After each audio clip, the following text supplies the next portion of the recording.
Okay. What's happening, people? It's your boy Hardcore, and we're back once again with some No More Heroes. Today we're going to go after we're going to do some side missions first to get some more money and do some cleanup. And then we're going to go fight about 2 to 3 bosses today. In the meantime, I've done a little bit of practice and also a little bit of grinding as well to, alleviate some of the downtime in between there. There's a few things that we have unlocked, though, ever since our last fight. We have unlocked the video store, the bar itself, and also the, oh, whoops, I got off the bike. I wanted to change the camera angles. The video store and the bike, the video store and the bar itself. The bar gives us new abilities, but we need to go to the video store first. As I talked about earlier, we have several of those videotapes you can buy at the Beefhead video store. Travis, how's business? There he is, my boy. Travis, it's a bad day to be having a bad day. I mean, check out this death threat email I got from my girlfriend. The word die just keeps scrolling on and on. How am I supposed to keep doing business during shitstorms like this? My love life, my career, they're totally worthless. And yes, our boy's gonna sell us some videotapes about various wrestling techniques, and we can watch them to get some more of them. So we'll pick up one. So we already bought it? Cool. Don't tell me you're passing us latest Mike.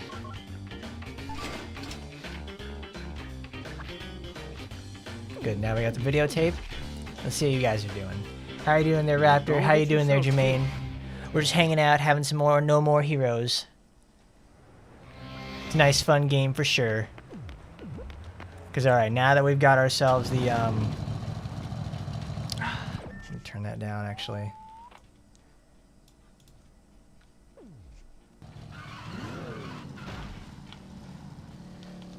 We've done that. Now we need to head to Chinatown and get ourselves a, go to the bar. We need to go see our old Russian friend that he can give us some new abilities. Oh, of course, the game is lagging at a time like that. I like this, I like the name of the bar here. It's called Bar Plastic Model. I never knew what that actually meant because the name itself is actually made of plastic runners, like you would for injection molding. And you usually use that sort of stuff with Gunpla stuff. So it's a really neat, very small Gunpla reference. But we'll be able to see just how far the references go later on. But now we need to meet our new friend over here. Oh, what do you want? Look, man, this ain't no place for a pussy like you. Go home to mommy. Leave me alone. I want to enjoy this moment. Now, if you had a ball, maybe we could have something to talk about. We need to find 7 Lovikov balls that are scattered throughout the city. And we need to bring them to this guy. And lo and behold, we already picked up 7, because finding 7 of those is already enough of an ordeal. But hey, we got a ball already, don't we? Ah, a ball. In return, let me teach you something. Select the technique that you want. Alright, we can learn techniques from this guy. They all do very special and different things. So we have Memory of 3, it shows enemies on the minimap. Memory of Demon allows a jumping slash. Child allows a dash in the overworld. This is actually very important to have when we start doing more minigames. Memory of Woman extends Dark Side mode. Memory of Mask increases the range for the grab for your wrestling moves. Tattoo is based on Tattoo is not exactly the description says earn bonuses based on your rank. What that exactly means is the more kills you keep racking up without taking a single hit, you gain a bonus at the very end of the level for it. And Memory of White allows a jumping down attack. Memory of White and Memory of Demon almost sound like they're the same thing, and they almost are. Memory of Demon is a little bit different, though. Like, White was originally executed by shaking the nunchuck, and you had to be a certain amount of distance, and it was a jumping slash that would knock an enemy down for an instant kill. This one is a standing still slash that you can do that will knock an enemy down as well. It's a lot slower and takes a lot of battery from what I remember. But you really want to get Child and Woman. Child is much more better, though, for, right now.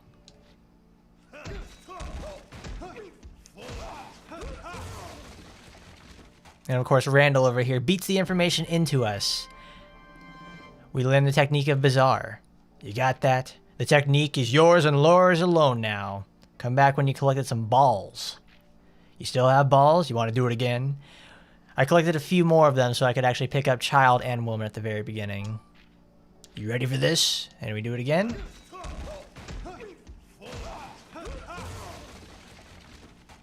And it's as simple as that. We really have all the techniques we're going to need out of him. Technique of God. This isn't the only ball out there, you know. Yes, well, that's obviously not the only technique we can get. That's the only technique I really need. But now that we have the dash, we essentially can just keep running around and doing all sorts of stuff. It's really good when you have a later mission we're gonna do for side job money, which is scorpion collecting, and you really want that so you can do it much faster and get a gold out of it. It's a really efficient way of getting money very quickly. Next, though, we have to get how do you change the view? There it is. Next up, we're gonna go do the mini games because I didn't do that last time. Because I wanted to save it for this time. I have enough money to go start the next mission, but the thing is, I just want to get the I want to get the next mini game, show that off, go to the next set of assassination missions, and the next thing I want to do is buy the next beam katana because I want to show those off, all those off eventually. Because the last ones that you have to get for it take a very long time to earn. They're very grindy. But now we go to the job center. Our good old friend is going to give us show us the way to become top rankers. Our third-class man that hasn't mastered the first rank secrets. This is our third mission, garbage collection. Clean up as much sand destroy garbage as you can. You get $1,000 for each piece of garbage. Though in the meantime, when I was looking up sort of information for this game, I learned about the various differences about like what comes like through this game itself, because this game is from its original. There are a lot of differences between the original release from the original release about 15 years ago. They have released this game about, I'd say, 4 times, and each of those versions have like different additions into them. Heroes Paradise came out for the PlayStation 3 using the PlayStation Move system, though they eventually abandoned that feature and you can actually play it the way I am playing it right now, which is just using the controller and you do death blows with the C-stick. But for the most part, it's like, that's it. But the changes made inside the PS3 version are actually quite substantial. They miss out on some of the more nuanced details about the designs of the game, but they also make some very interesting changes as well. I can't remember them exactly though, but they are much more significant. Well, for one thing, you just see how I had to spend the last like 30 or 40 seconds driving here. You don't have to do that in the PS3 version. Oh, that's right. I can't. There we go. You want to know the unspoken rules of Santa Destroy? This is a land of freedom and anarchy. So there's nothing much here, really. Just remnants, cast-offs, ruins, the garbage that litters our streets. Mark the remnants of our lives. You follow me? Each piece of garbage is a lost soul. So what better way to spend your life saving lost souls? A true garbage man can bring peace to the dead. It's taken me 12 years to realize this truth, and you've got potential. A soul that can talk with garbage. The god of garbage shall be watching. Go save him. No bikes that pollute the air are allowed in this environmentally friendly mission. Which means you can't ride the bike to go drive to pieces of garbage.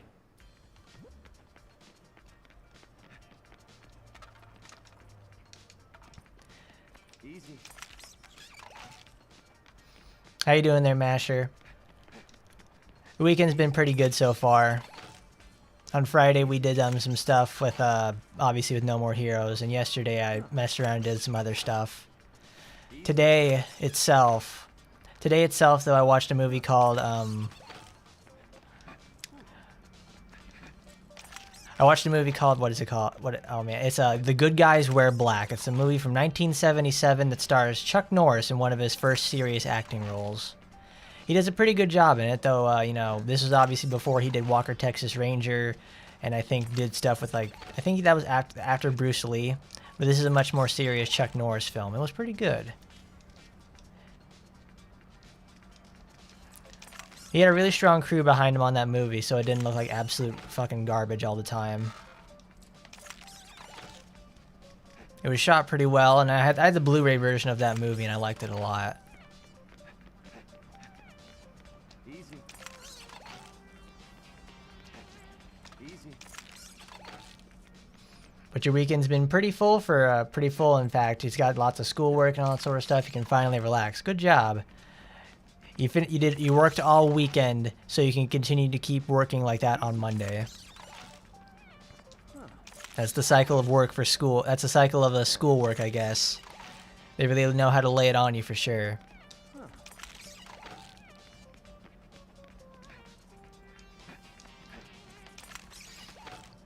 Oh yeah, there was another movie I watched today. One of my favorite movie series to watch is the Fate series. Like the Fate series, the movie adaptations for the visual novels are probably some of my favorite adaptations I've ever seen. My favorite adaptation, though, like out of the whole series, was like not original Fate or Unlimited Blade Works, but Heaven's Feel. I watched the first movie for that again, and it was lovely. I really enjoyed that adaptation a lot. Well, most of all, it's probably like my favorite route out of the entire like first few routes of Fate itself.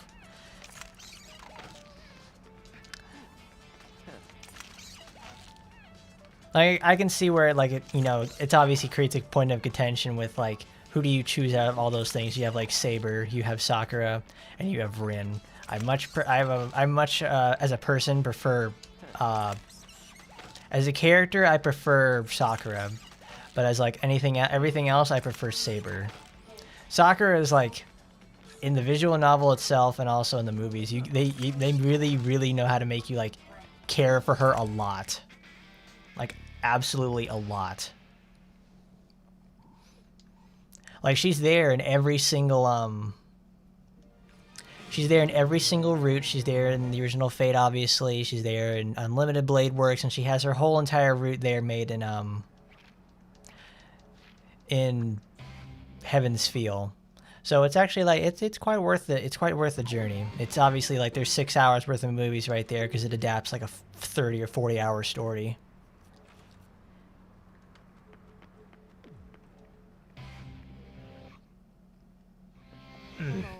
Ow.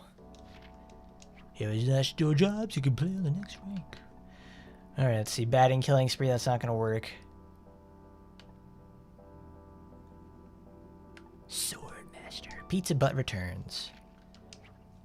May you find your overbug? Have I seen the upcoming updates for Action Time? And is Sheikah going to be playable? I have seen some of the other updates as of late. I think I did a stream on that for like on Thursday. It was either Thursday or no, yeah, it was on Friday as well. I did a stream regarding like some of the updates we got, like obviously the Anrose information, we got the Anrose information. We had other things as well because I talked about that as well during the stream with also that Sheikah had information about. Oh, we could possibly get him as a supporter.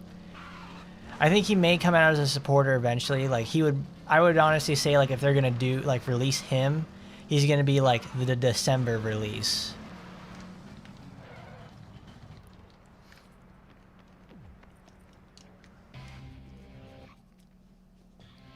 Like Shizuru last year was the December release that they were setting up for.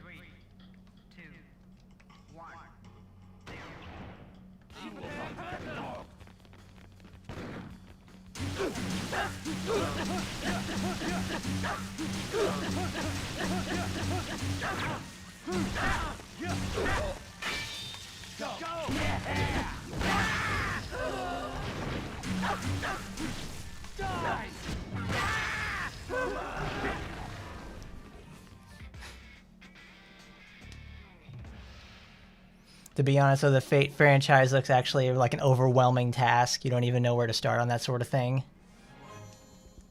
It's like, oh, it's understandable there, Masher. Because it's like, all 3 routes of Fate to actually go play, like, for 100% completion, if you want to sit down and read it, it's like, I don't know, 60 hours to do it. But it's very worthwhile because I enjoy it a lot. Like, if you actually like enjoy the source material and like what's going on with it, it's like it will work for you. Like, I played the original Fate Stay Night and I'm like, yeah, that's it. This is the shit for me. I like it a lot.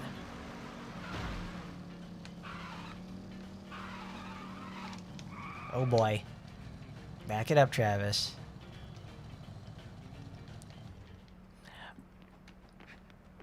Like, at this rate, the way that they've set things up for like Fate Grand Order is so that like Welcome.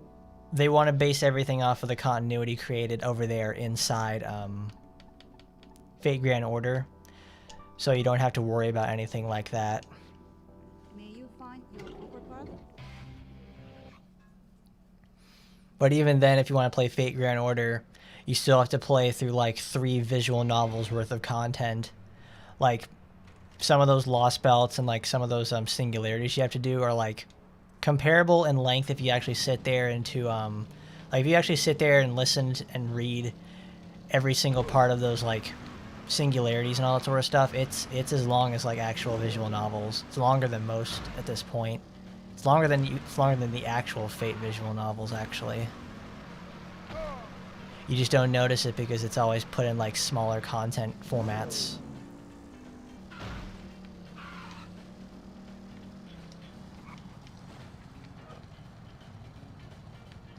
Oh, poopy, I went in the wrong place.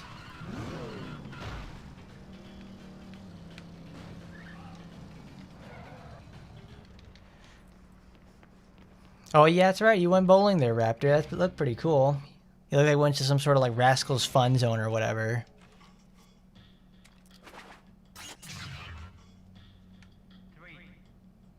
Oh, I remember this mission. This is actually like really dangerous if you mess it up.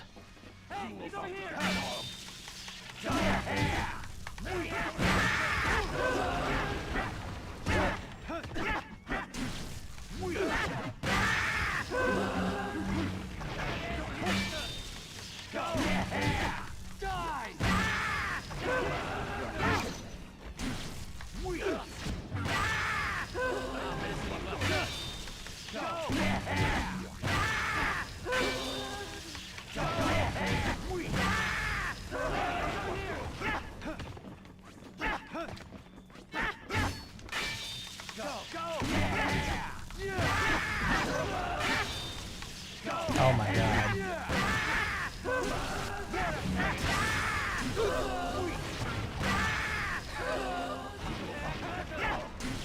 You're a joke. Hey, he's over here. Go, go, go. He's over here. Yeah.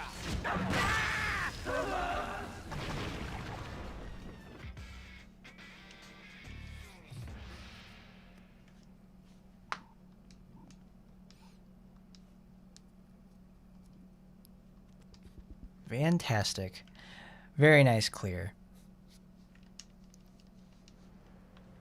Alright, we have $454,000. That means we can now...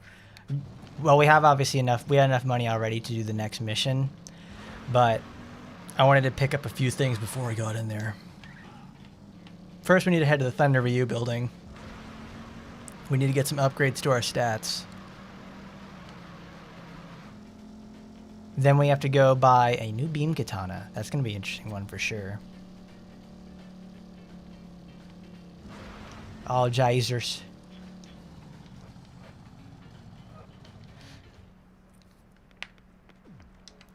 Like, where I used to go to school at, they had like this at like the student union center. Like, it was in the middle of campus or something like that. And you could do fun stuff like, they had a basement area you could go into that had like a bunch of pool tables, a snack counter, and they had bowling as well. It was really like the real happening place to be for the most part. A lot of the guys, we would go over there and go play pool or something like that.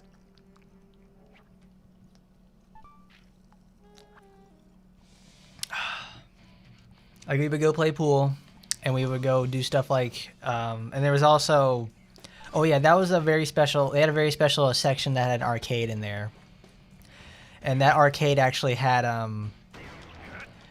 House of the Dead 1, not House of the Dead 2, not House of the Dead 3, but it had the original Sega House of the Dead 1. I was so very impressed. Sadly, it got replaced though as time has went on with another game. I think it was like when I came back there like all those years later to like go like visit some friends or whatever, or it was to visit something. I don't remember what it was, but I remember during the actual trip itself, we went to the student union area, went downstairs, and saw that they replaced the House of the Dead 1 machine with this Terminator arcade game, and that thing absolutely fucking sucked. Oh, I know. It's like, it's such a thing that stuck out to me too, because I remember like it was there when I was in high school and it was there when I was in college. Then after I had graduated and come back, it was gone.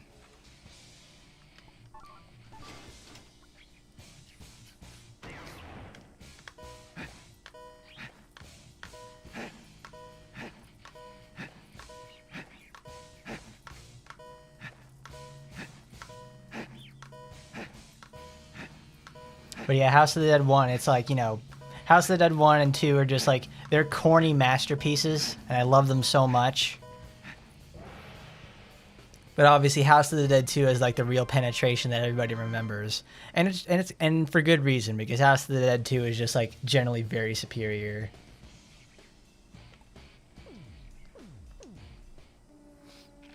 That, you're leaving already. That's it. Come again. For you. Oh yeah, that Terminator shooter. Nobody ever played at our local arcade either. Yeah, nobody played that there. I can tell for sure because it looked like absolutely barren. Everybody loved the House of the Dead arcade machine though, but I guess like it had some sort of problem or whatever. Because I had asked the staff, and it's like they started having problems with it, and it was becoming more expensive to fix or whatever. So they just got rid of it and replaced it with a Terminator machine. Which is sad because, like, you know, where I used to go to school, it's like, it was fucking nerd central. Like, it was engineering school. So, they know what the fuck a House of the Dead is, for the most part. At least some of them do. So, I imagine someone, like, on campus bought it. Because there's no way that game was going to go without a fight. But alright, now we have paid our stipulated entry fee. And now Travis is stuck inside there. Great.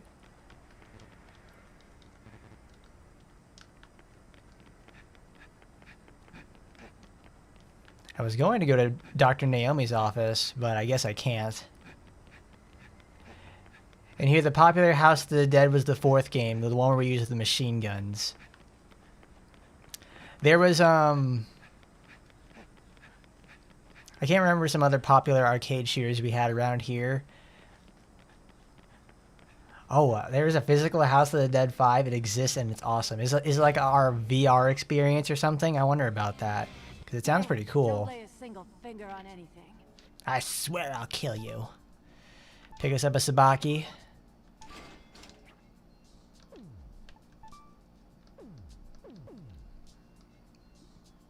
You Otaku.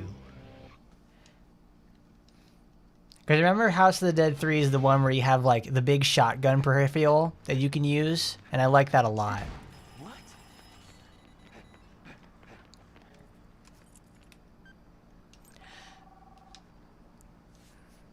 Like every time you ever saw like a House of the Dead like 3 arcade machine, they were getting like they were pretty rare in general from like where I live. Travis!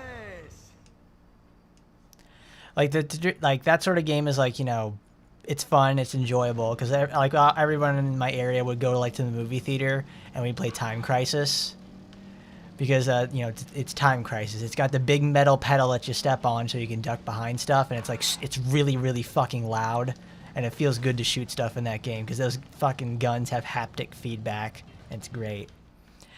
But every time we would see like every time we saw Big Buck Hunter and the House of the Dead 3 arcade machines, we we would probably not have any coins or anything like that, but we would just walk up and just shoot each other with like, you know, like imagine you're making pew pew sounds with them.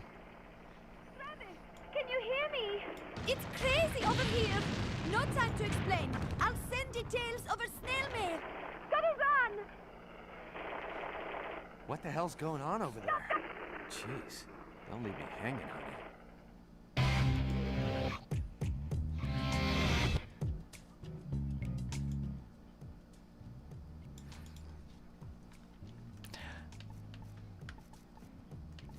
Alright, now we go to the drawer. We get the first usage of the drawer itself. We can now actually switch between other beam katanas we have.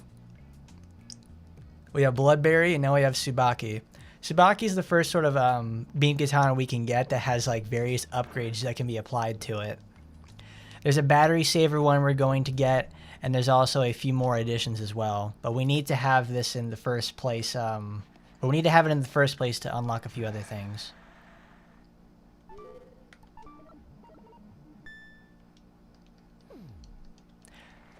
Oh yeah, Big Buck Hunter.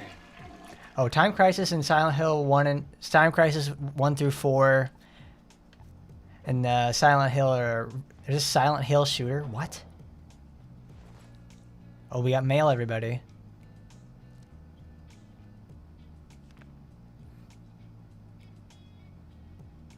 Oh yeah, this is another. This is one of the differences that I learned about from the Japanese well, it's from like the Japanese and EU version, and on the other version of this game, they have a stamp that's supposed to be like right here.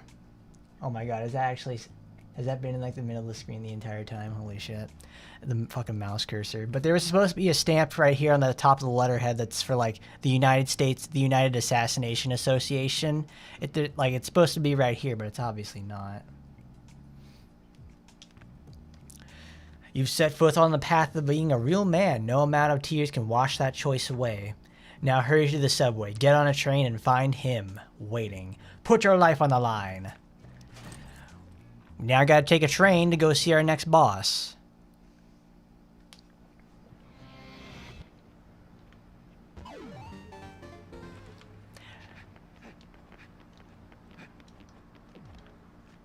And our next boss is going to be a really interesting one for sure.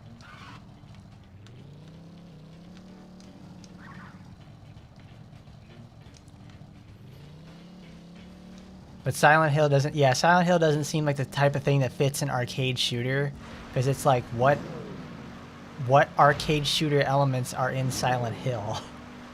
In fact, it shouldn't be a shooter.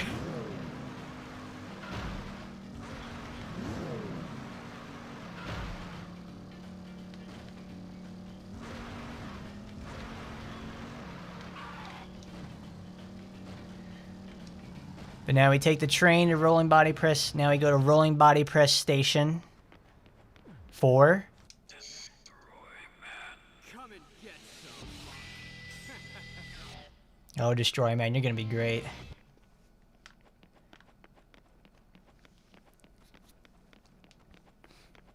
Before I did that for Big Buck Hunter.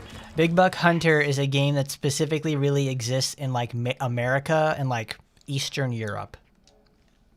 It's a pretty fun game where you just go around and like you shoot deer, bears, various animals and that sort of stuff. It's a hunting game pretty much. Not like Monster Hunter, but it's like you hunt things in that game.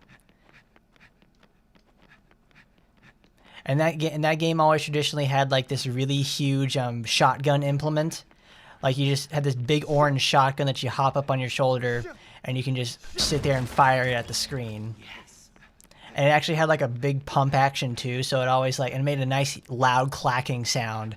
So it always felt really satisfying to just go like, all right, motherfucker, let's go. And then you cock and you like, you know, not cock it, but it's like you pump you pump it and it's like, it's time to go. It's wonderful. The game is not very good, but I have good memories of just holding the light gun itself. How you doing there, Darth Neo? We're playing ourselves some No More Heroes. We're on our way to Destroy Man right now, and this guy's gonna be a real special boss fight. It's a lot of fun.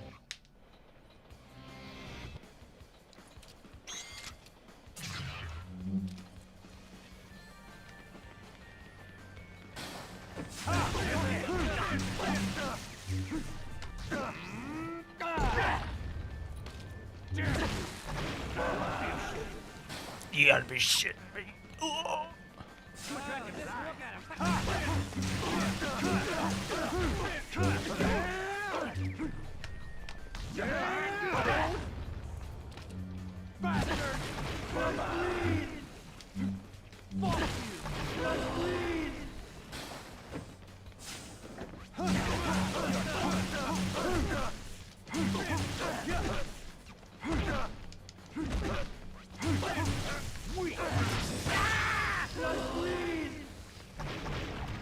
Oh, that's why you went over there. It's because it was your sister's birthday there, Raptor.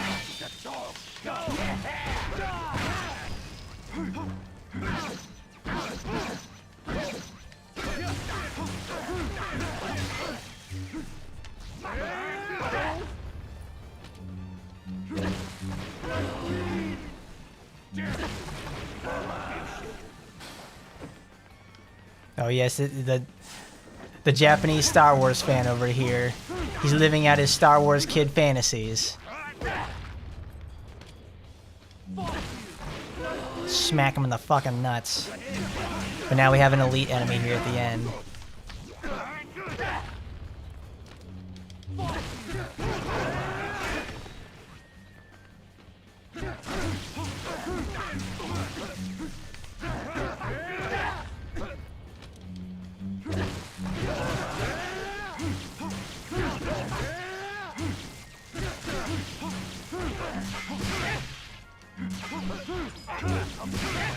I'll kick you in the nuts. I'll kick you in the nuts.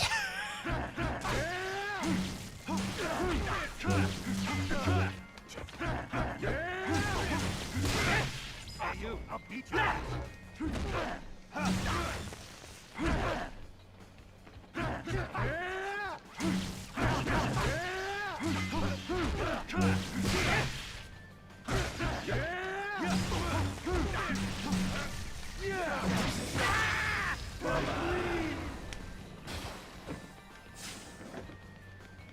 We need to charge up.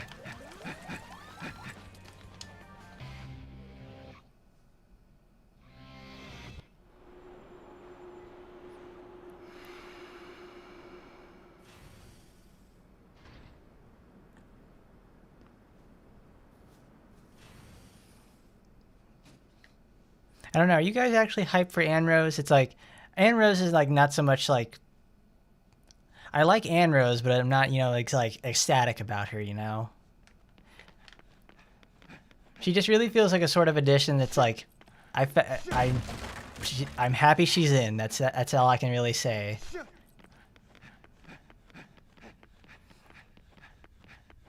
But at least Ann Rose comes in with something that I really like. Is that Ann Rose has a very strong history inside the series itself. Like, she has a lot of information behind her. I mean, she has a whole goddamn game behind her, which gives a lot of information to her itself. So you're not really starved for information on on a character like that.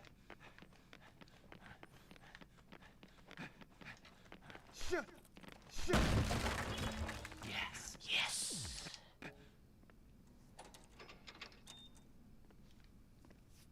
Japanese Star Wars. You remember a game where Darth Vader turns into a shark? When does he do that?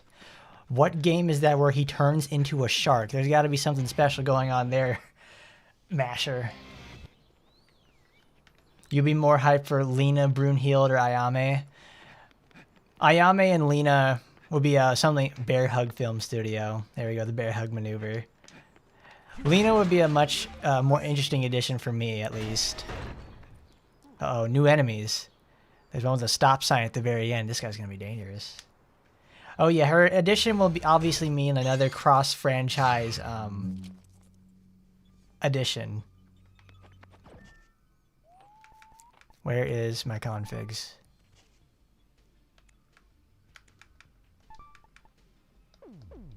Oops. Because her addition is very important in terms of like expanding the world that Action Timing can pick up from.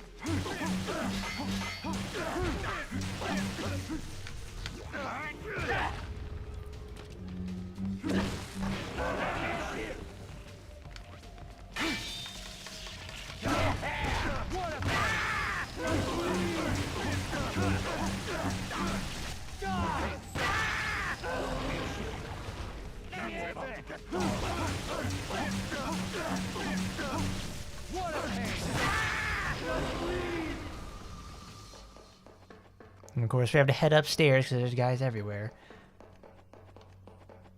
But JonTron covered it in his Starcade series. It's been a long time since I've ever seen that. The actual Starcade series by JonTron. That was like what, 10 years ago? That was a very long time ago. That was over 10 years ago, actually.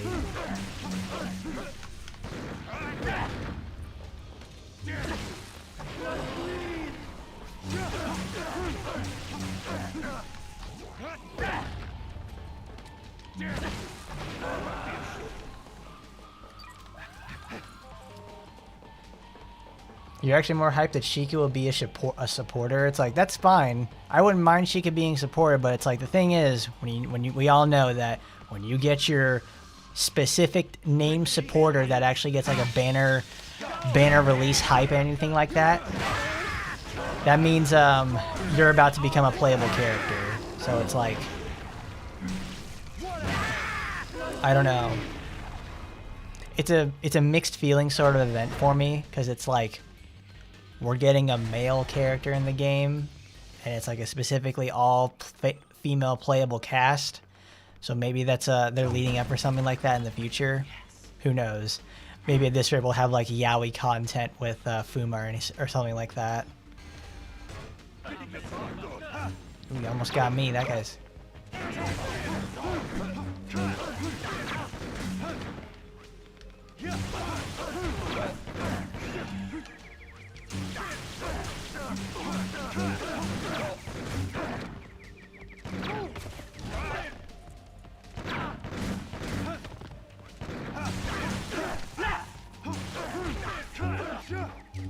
Come on.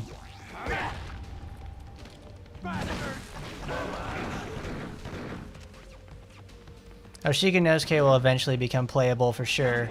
Because it's not so much like a matter of like how, it's a matter of when. Like Sora as well. Sora obviously like has a lot of story important for sure.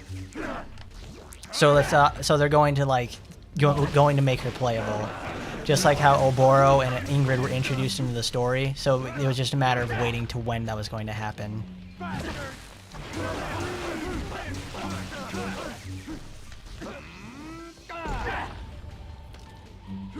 Swing. Oh, charge myself up. I've got to whack myself off to become more powerful.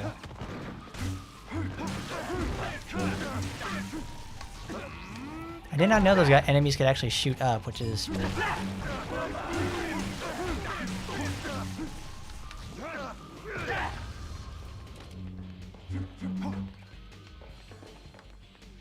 Where did he go? Oh, there he is. He fell down.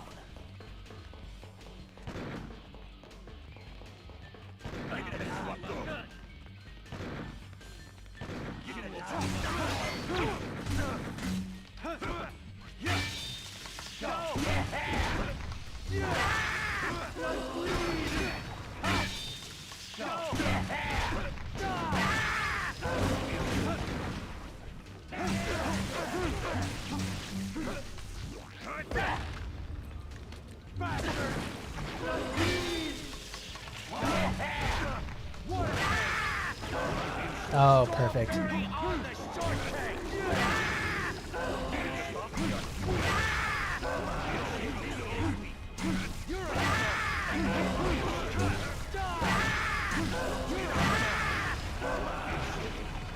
Come here. Excellent. What would Sheikah even play like for the most part?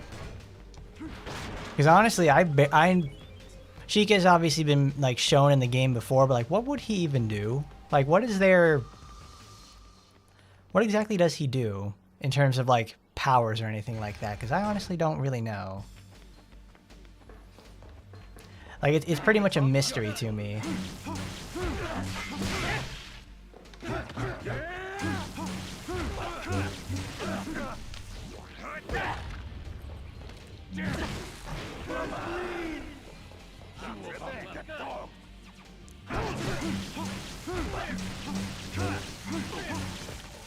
Hey, you, I'll beat you.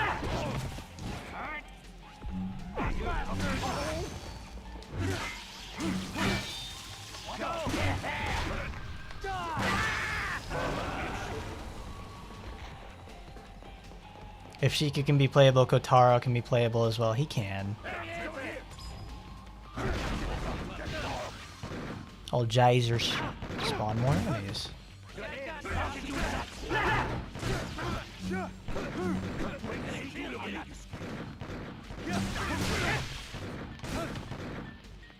Man, you're gonna be a problem there, big buddy.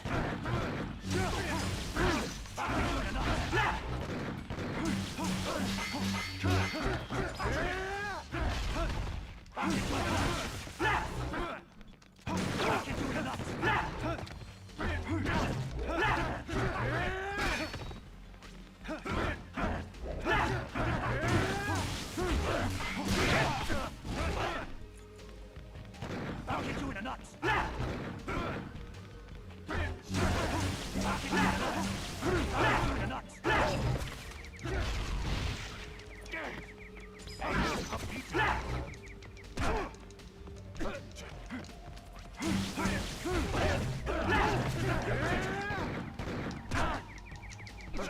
Oh my god.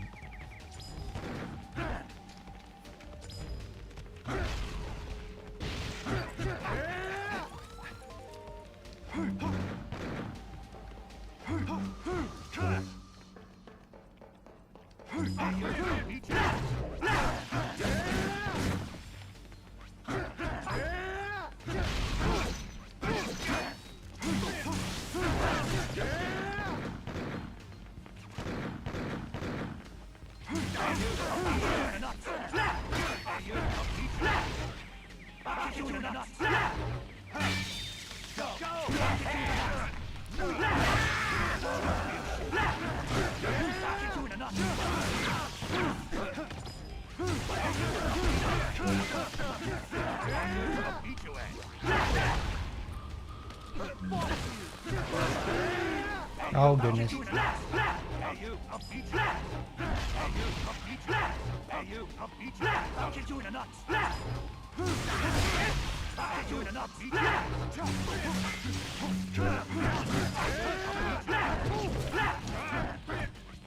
I'll get you in the nuts. I'll get you in the nuts. Hey, you.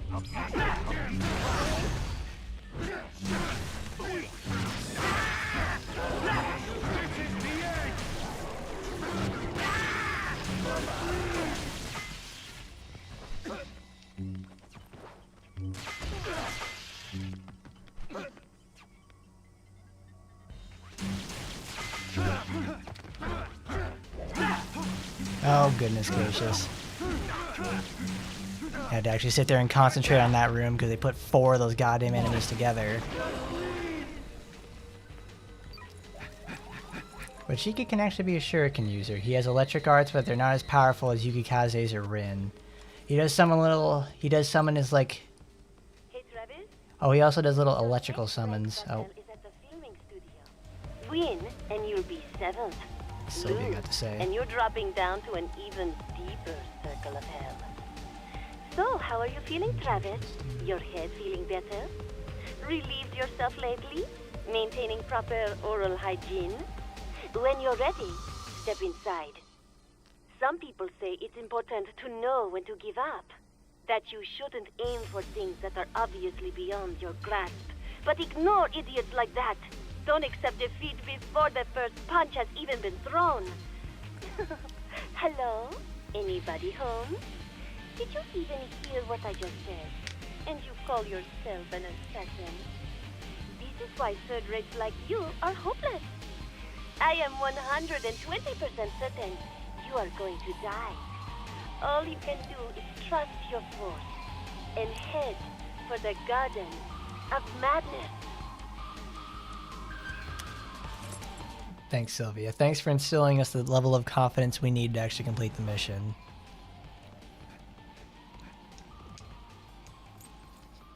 Oh, he summons electric deer. Oh yeah, because that's his ninja art in general. He has that little spirit animal thing. It's similar to like what, Fujibayashi Yuno? The one that has like inaction time in it that has that weird deer horse sort of thing thing. I forget what that thing is called. So I imagine Sheikah would probably be something to like, something on that regards. You try to be at number 34 of the tower, you need you better strategy. 35 in RPGX or 35 in Action Timing. Because I imagine, well, I remember Kazuna Collection said something about that previously when he's like, you don't need to do this other thing because it's like, it's just like the tower itself.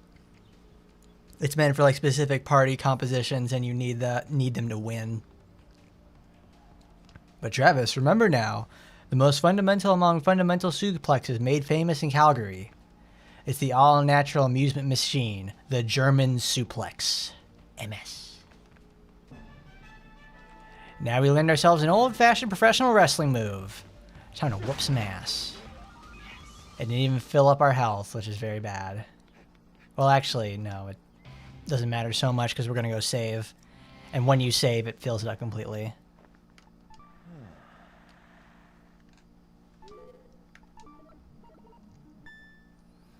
Oh, even then in Action Time and 35 is still the litmus test for like if you really got the bones to take on the rest of the tower. Like it's hard. Like it's not exactly easy on purpose.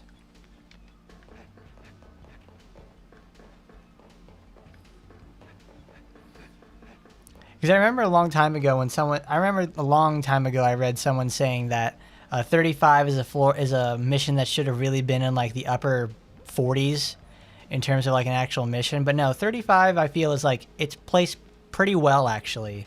Because if you can handle 35, then you could pretty much handle like going to 45 to 50. And then if you can handle those, then you can go on to, well, I don't know. 45 to 50 don't actually give a very good indicator of what lied ahead. But now we gotta check out our new special boy over here. Let's take a listen. I thought I wouldn't make it here on time. Had to take care of some customers that filed complaints. My apologies. So much to do with so little help. Yeah, I can't stand these people with all their nonsense complaints. They think they can just say anything. It's crazy. But anyway, I'm here. I made it on time. That's the important thing, right? I take it you're Mr. 8? You?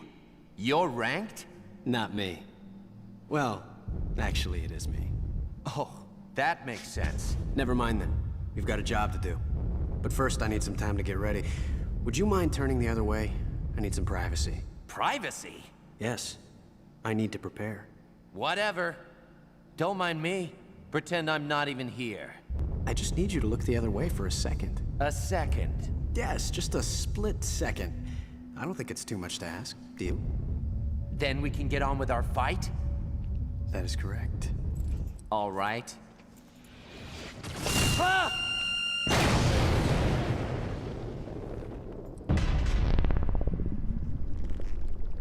Oh, damn it. Whoa! That was close. For a second there, I forgot that you were a killer. Sorry if I scared you. I didn't mean to do that. Something's wrong with me today. I let my guard down. Getting sloppy. I gotta stay on my toes. You mind if I ask you something? Yeah, what is it, Mr. Cosplay? We're both assassins, right? Why do we have to kill each other anyway? If you ask me, it's absolutely meaningless. It's about determining who's best. That's what it's about. Can't argue with that. Well then, let's get started. What? You want to shake hands? We're both fighters, aren't we? Not killers, at least for now. This is a sign of sportsmanship, that we respect each other before and after the fight. Good luck. Likewise. Destroy Spark.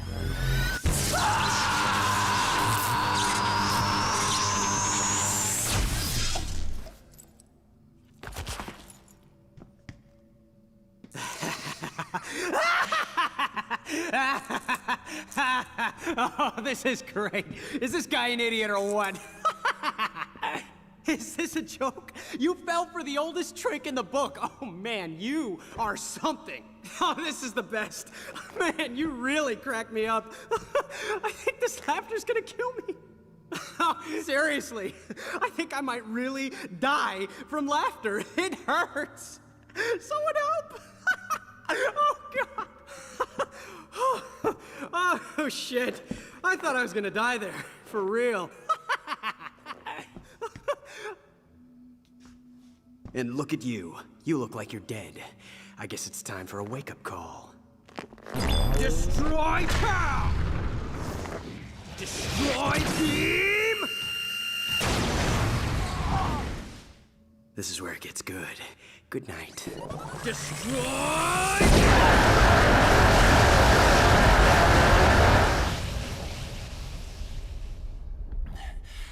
That was quite a move. I'll admit you've got potential. If challenge had a taste, you'd be quite delicious. Fight for the 7th? Yeah, sure. Bring it on. I love a challenge. You're as good as dead. Oh, that's lovely. Alright, I'll turn that down. This is Destroy Man. Destroy Man's a very fun guy. His fight is fun. It's very fair. And this is always like one of the most memorable moments of the game for really anybody who's playing it.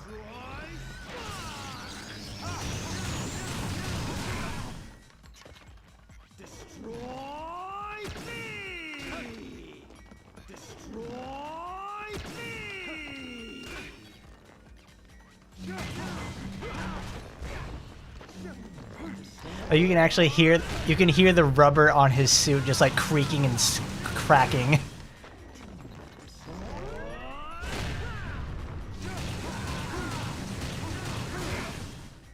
He's an actor through and through, and it's lovely.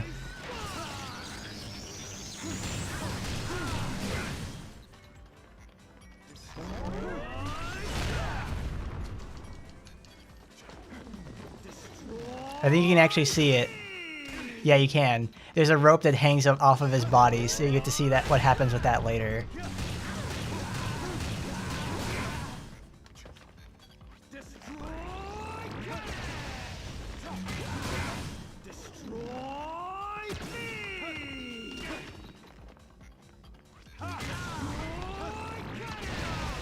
You can actually reflect the shots off of those, but it's very hard to do. And it does a shitload of damage back at him.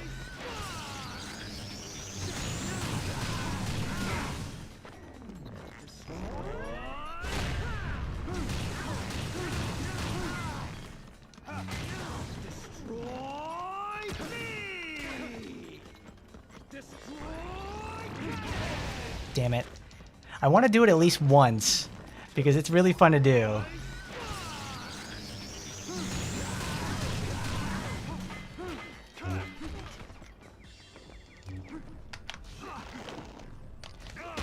Oh yeah, over under, baby.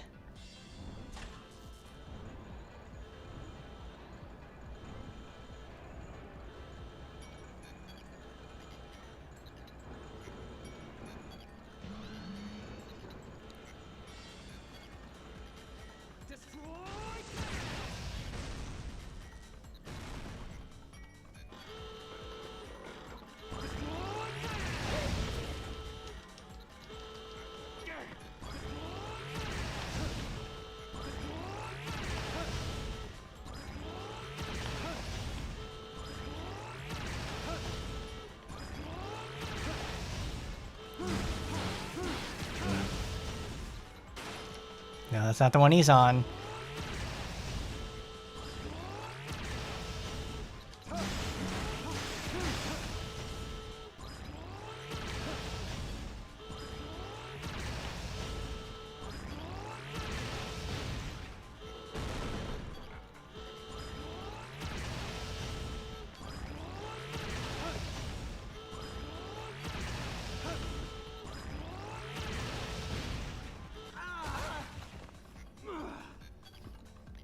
That would have probably been a really good, actually, attempt. Oh god, that would probably been a really good moment to do that, to reflect the ball back at him.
Damn it. Oh, that was way too early.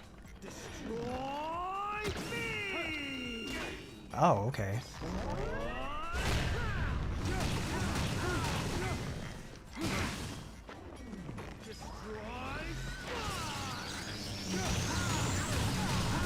He's a lot easier than Shinobu, though. He gets caught behind the box and he can't really do much to me.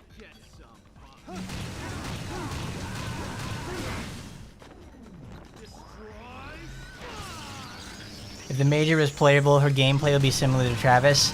Actually, no. She wouldn't be similar to Travis. She would be similar to another boss we're going to get to, but she's at the very end of the game.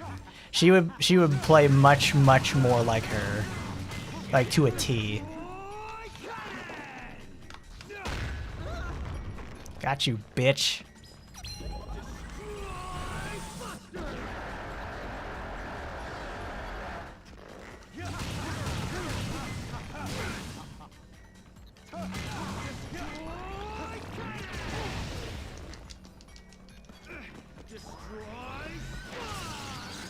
I gotta go heal.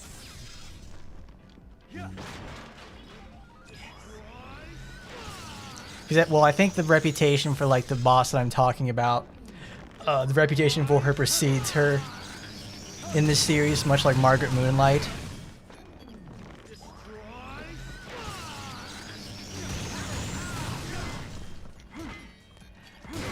No, the boss that I'm talking about, Master, she's like number 2. Which is like another, at least 1 or 2 episodes away. Like when I say at the end of the game, she's damn near the end.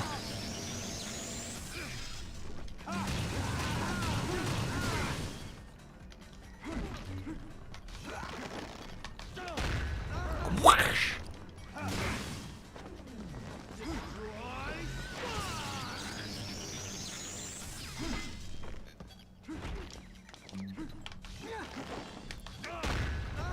Down you go, baby.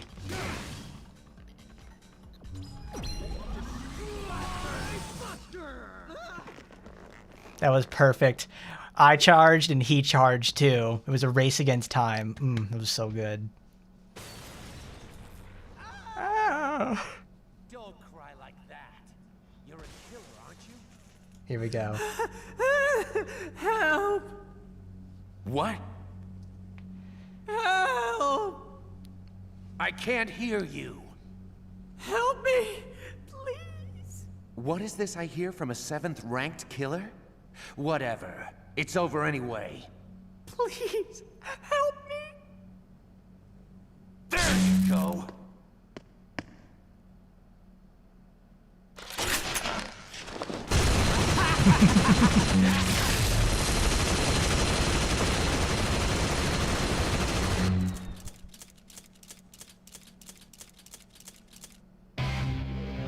Oh, that is so fantastic. His nipple guns. They're great.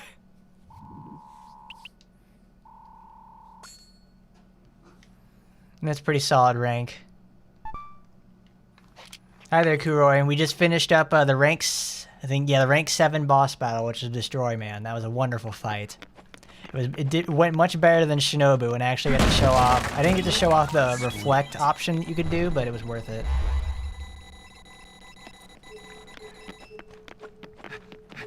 Dude, if there was any character that was like straight out of The Boys or anything like that, it's Destroy Man. Destroy Man is like the asshole superhero that people like Homelander are, and like the Butcher and all that sort of stuff. But how did he get sliced in half? Travis sliced him in half. Like he stood in between the guns and just like brought down his katana and sliced him in half. But yes, Kuroi, we're over here playing some No More Heroes. One of my favorite games ever. Like I know a lot about this and also the series itself that it comes from.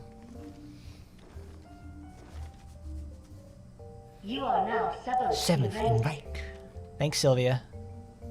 Hey, when I hit number 1, you better be looking your best. No need to pretty up. I want you to see me for who I really am. Serious? Damn. He's a simple man with simple priorities. See me as I am, Travis. What does that mean to you? And now now that we finished the 7th battle, we go from a really fun fight to actually one of like the worst fights in the game. Like, ugh, fucking hate the next boss. Yes, Kuroi, the Incubus King. That's it. That's our boy over there. The Incubus King wants to come over here and watch me go play the game.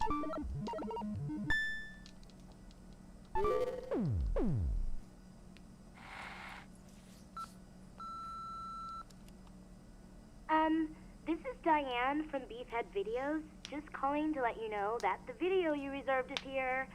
Title is How to Please a Woman in Bed 101 Part 3. Oh, one of the girls here said that you might need a new pillow cover for this one. You know, just for protection. Thank you. Congratulations, Mr. Touchdown. Mr. Touchdown. Your registration for the 7th UAA rank is now complete. As always, we have faxed you some information about the rankings in case you wish to continue your ascent. Please transfer the money into the designated account as soon as possible. Thank you, and have a nice day.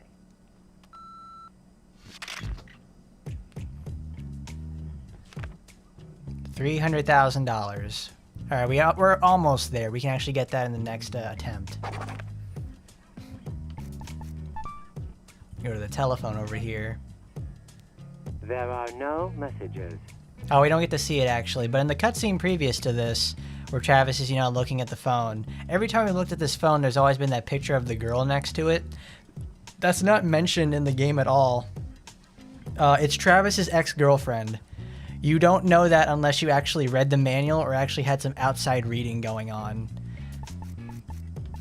To be honest, though, I actually have forgotten that detail for the longest time because I don't watch the cutscenes.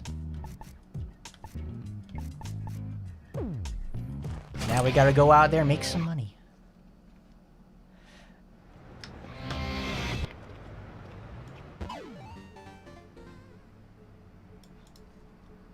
New part-time job is available, and here we go.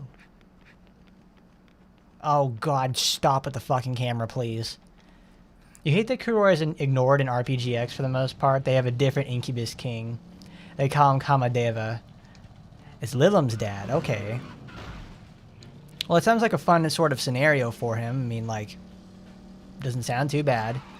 It's a pretty great gig. You have a whole pretty much like an entire route focused to you, so you've got a lot of stake inside there. God damn it. I thought I could do it. I thought I could do it. I wouldn't have to worry about running into the goddamn wall. But here I am. I did it. I barely nicked the side of the gate.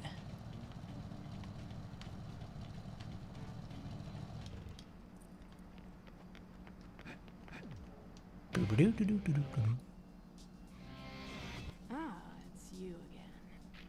Oh, it's you again. Something to drink? Alright, what do we have in terms of parts? This is the power-up. Power-up and energy saver. Yep, we need that. And we get energy saver. That's really all we're going to need for a long time. Next, we have to go pick up... we have to pick that up later, actually. Because it's actually, we're going to end up using this for like most of the game. Because the other upgrade that comes after it does more damage, but it's actually harder to use. Well, no, it's actually slower, so you have like lower DPS for some reason. It's tough to explain. But yes, that is Travis's ex-girlfriend there, Masher. Her name is Jean. Or it's Jean or Jean or anything like something like that. It gets mentioned later on in the game. Yeah, it's in the manual itself. Like I had read the manual like one time when I was a kid, and I never knew like until the end of the game, like when I played it the first time, who that lady was. And I read the manual when I was looking up some more differences the other day to check it out. Come over at a better time, huh? You're not gonna believe your eyes.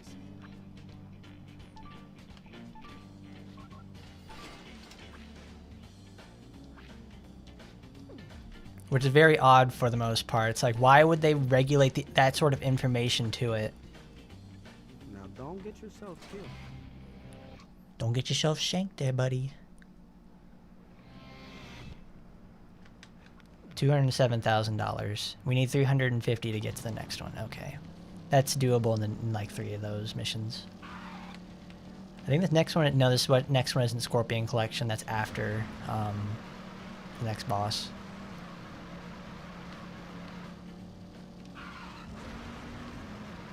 This manual actually gives a lot of information in terms of like Travis himself. Like we don't know that he was actually a wrestler. Well, you barely get information that he was actually a wrestler, like before he did the assassination gigs. Like you don't know that Thunder Ryu was his master until you actually read the manual and everything like that, and until the end of the game. So it's like it's interesting. There's a lot of lore that's inside that manual that gets lost to time. Oh man, fill up cars with gas. This is fun. Now we get to be a gas jockey. This job is for you. Don't forget. This job is for you. Oh, what doujinshi are you talking about there, though, Darth Neo? In regards to, like, Shiranui and Kuroi.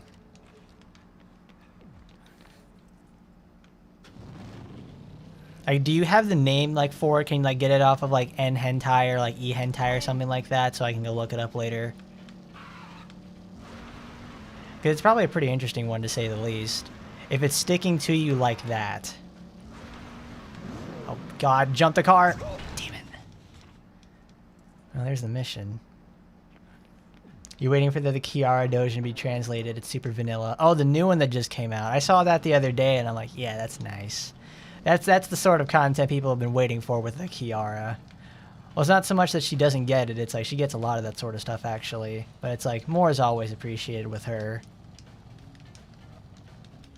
She gets the super duper vanilla, well, the chocolate vanilla swirl with the summer Asuka and the summer Kiara scene in RPGX. That was fantastic. That was a real head turner for sure. Yuki's father was a cool addition. He got NTR'd super bad. It's like, oh, so it takes place in the past. Because from what I remember, it's like Yukikaze's father is like out of the picture for the most part. Like he is actually dead.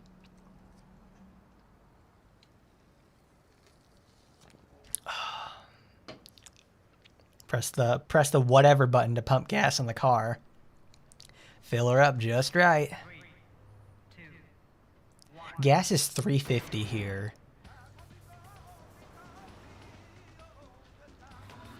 Okay, you have to hold it.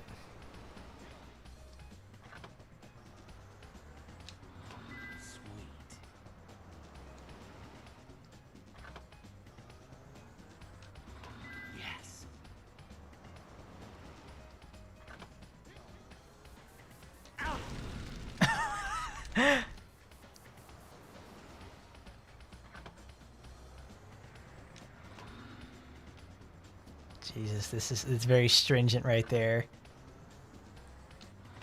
Yes. I barely missed it on that last one. It like nicked me on it. Sweet. That's the idea though, the young Shiranui scene in RPGX. He just loves torturing Shiranui, I guess. Does he not like Shiranui, or does he like her so much he wants to see her in like that much pain all the time? It's like similar like the Asanagi doujins or whatever. He's like, he's got the fat tits and he puts the ladies in their place. But I don't know, like, the Shiranui torture stuff, it always feels like, that always seems more suited to someone like Asagi. Because, while Asagi has the haughty, like, Haughty, the haughty sort of correlation, which is like the main draw of her in the first place. But it's like Shiranui is like literally just someone's mom. Oh, damn it. I thought I had it. I thought it wasn't working. Yes.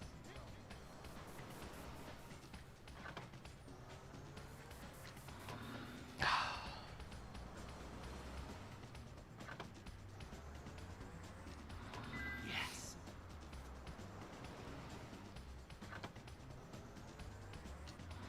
Sweet.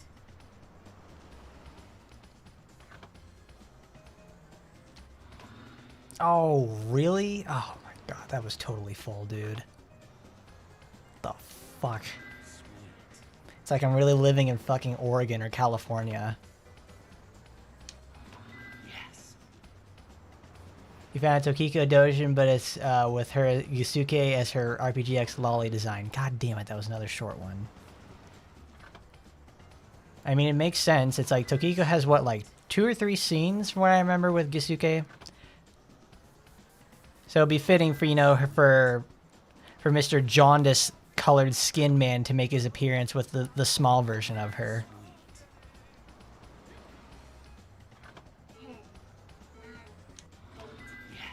I guess we're picking up trash. No, we're not picking up trash. We're gonna pick up coconuts again. It only gets me $36,000. That's not even gonna pay for like. That's only paid for like 1 upgrade too.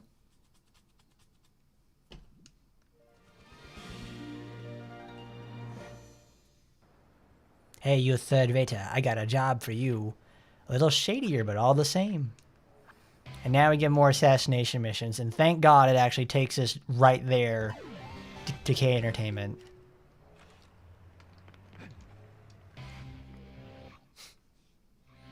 Travis, welcome.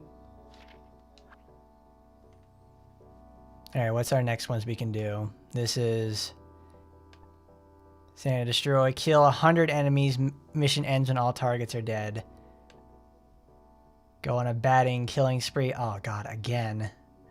I hate that mission because the port of this game doesn't... Well, when you play it on like the Steam port, you obviously don't have motion controls, so you can't actually get full power swings on it.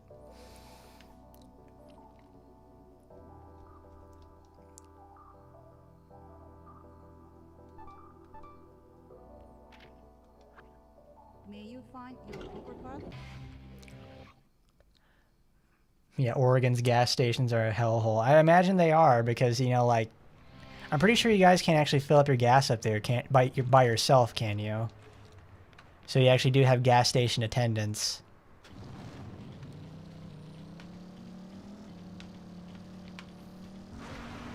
Yeah, it's for her as a lolly. Of course, every time there's always like a lolly version of a character in the games. It's always contentious content. Like always. It will never not be a problem for somebody.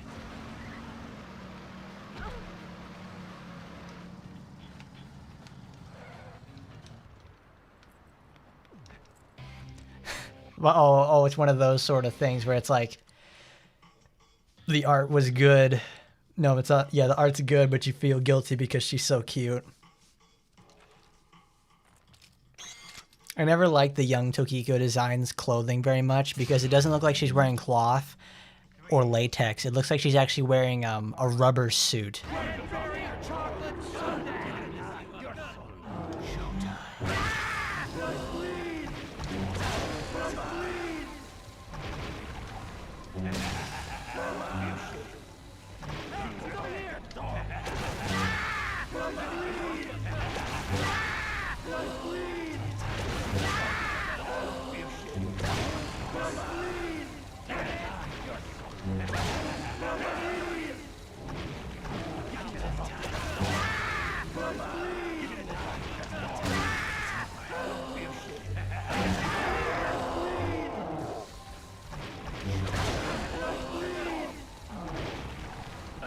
Come on, Travis. Don't give me all these slow ones. I get paid by the kill.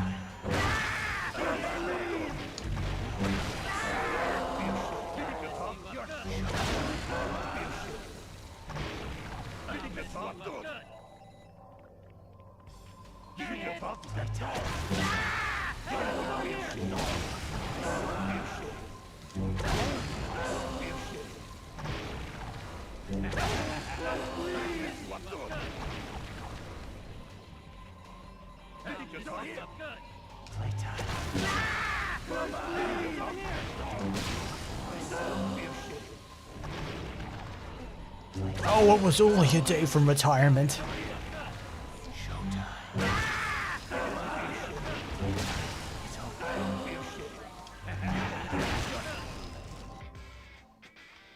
I can't believe it. He just barely survived that. It's a rubber suit for kids. You better start while they're young, just like in Go-Go for sure. It's understandable right there. 100%. I think we have enough cash now to actually get to the next one. Yes. Alright, let's actually do the other one now. Let's make up some other cash so we don't have to work so hard.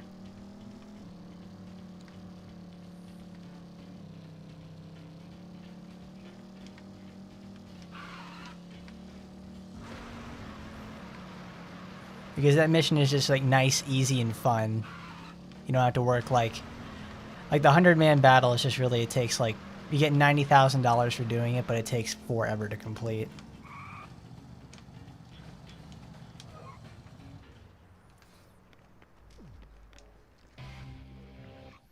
I don't know why they always pick the rubber for that.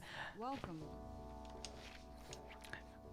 Because when now that we're talking about like the doujinshi scene for like the time in series, it never really every time that I've ever seen like doujins for that series, they're always like dubious in terms of their quality, or at least to things that I like. Because it's not so much like, oh, they're like bad artists or anything like that. It's always like niche, it's like even further niche fetish stuff. Some of them are very good and I like them a lot. Typically I like a lot of Ingrid's stuff because it's like a lot of the stuff that Ingrid gets is like really, really good. But everyone else, everybody like if you look up a Yukikaze doujin or something like that, it always leans into like the Nitarare angle every time. Shiranui's, it's always like more violent and vehement rape. Let's see, with the Sagi ones, it's like there's one by RCWD Wade. That guy. I made a decently vanilla one. Kiara's are mostly vanilla for the most part. She does have some some more violent ones as well, but they always revolve around the violence angle, which I'm very glad that sort of spirit is still maintained, even in the doujin circle scene for it.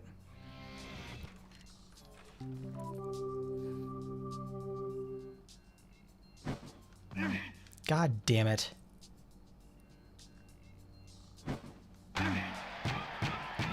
Shit, wasn't even worth the drive here now.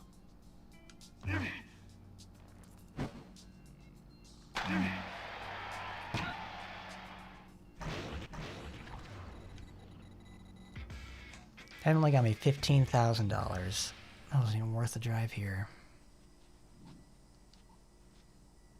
2,200. Ugh. Yeah, it's niche content for niche audience. I understand that. It's like an even smaller subset of the actual player base. Like if there's an actual like 100,000 people who actually can appreciate time and ends and all that sort of stuff, those sort of doujins are for like the 50 or 100 people that actually, not even 50 or 100. It's like for like the 1,000 people that will actually look for that sort of thing. But they always have spots of the Kamikets every year, I think.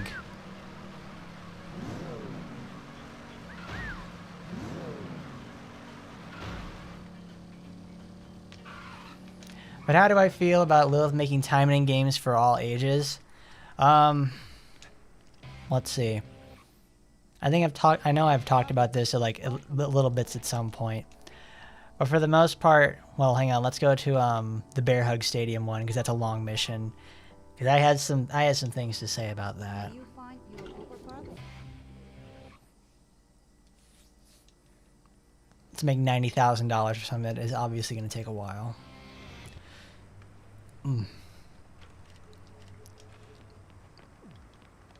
Personally, I've always been a very big fan of... Well, first of all, I'm a very big fan of all the designs of the girls in the series. They are very, very appealing. That's what gets me in the going about the series in the first place. And the most of the other thing that I love about the series is how visceral and very grounded it is when it comes to the actual, like, well, I can't really say grounded too much. Like, it's grounded super hard because... Hold on. Sucked on a fucking booger. It's grounded in the sense that it's like the violence feels very painful. If you catch my drift. It's hard to miss, but it's like, yeah, it feels painful for what's going on with them.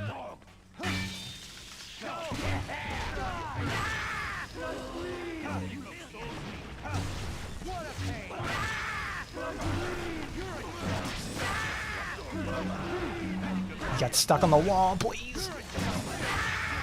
You're a joke.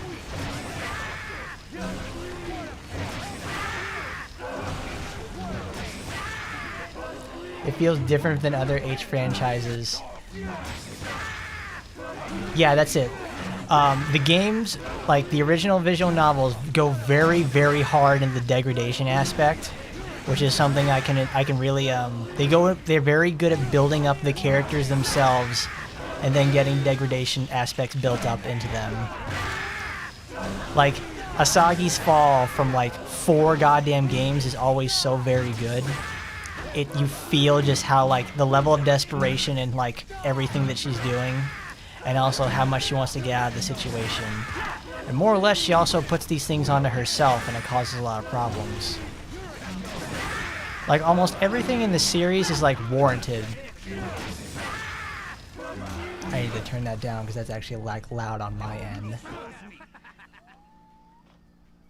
So, but then how do I feel about the sort of like making content changes towards a less violent and less sexual approach? It's not exactly my most favorite thing.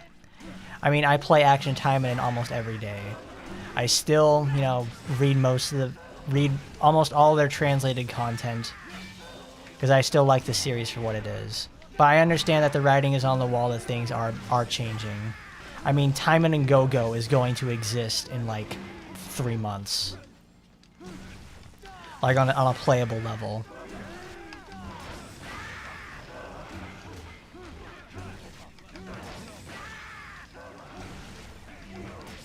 And when going from like, not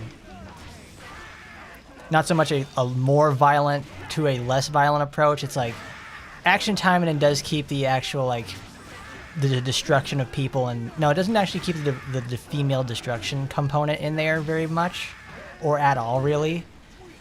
In fact, it's almost like a female empowerment sort of game in certain portions, but it still appeals to the male fantasy enough that it's like we don't notice it or care too much.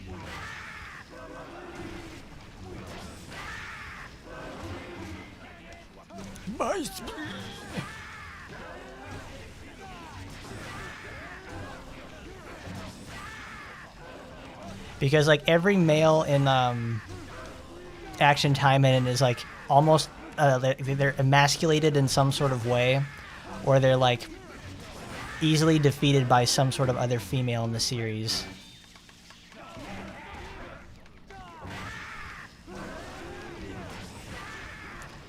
But in the other like visual novel games, they the women actually have powers, like physical powers themselves, but they still lose to men.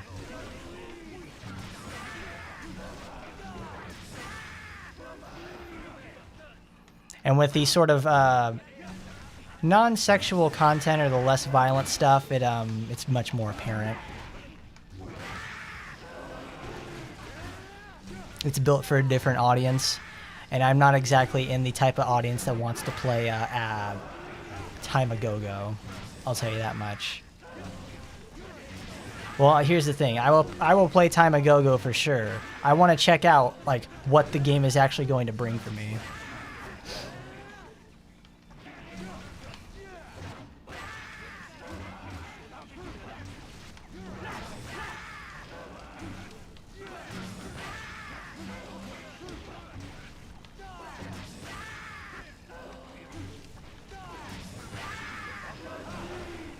I mean, honestly, what brings when you said right there, it's like it feels different from other H franchises. That you'll never be into this sort of scat option. It's like, yes, the Timon series has always had scat. I think from like the very first entry does have like implied scat or anything like that, but the later series from Lilith do lean into scat angles as well. Like someone is shitting at some point. It's gross. Oh no, where's the other guy? I have a minute and 20 seconds to find you.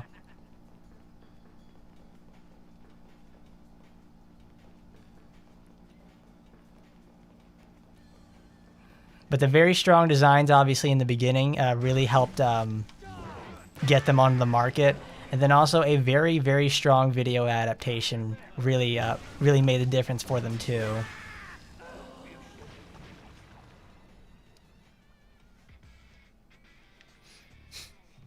The only sort of genres you don't like there, Darth Neo, are like gore and yaoi. I mean... Can you really say you like... You can like Taimanin, but it's like... Because Taimanin and gore go hand in hand. The violence against women is like... The violence against women and the violence against the demons is like apparent everywhere in that game. In every single one of them, actually. Somebody is getting dismembered. Somebody's having their entrails sprayed all over the place.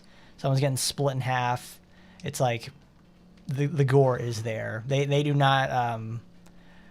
hold back, which is just fine.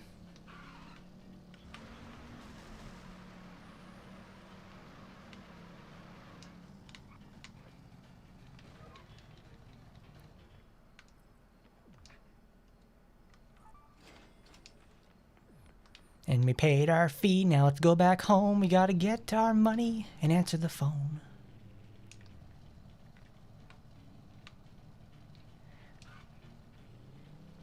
Yeah, it's not like we're actually reading something like a maggot bait VN or anything like that.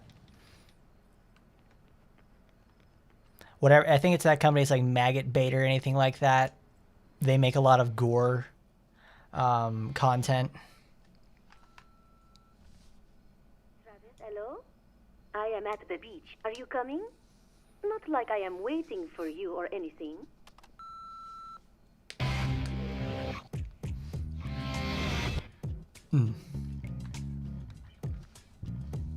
Yaoi also has its place. I mean, if there's obviously the stuff made for men, there's going to be something made for women, obviously.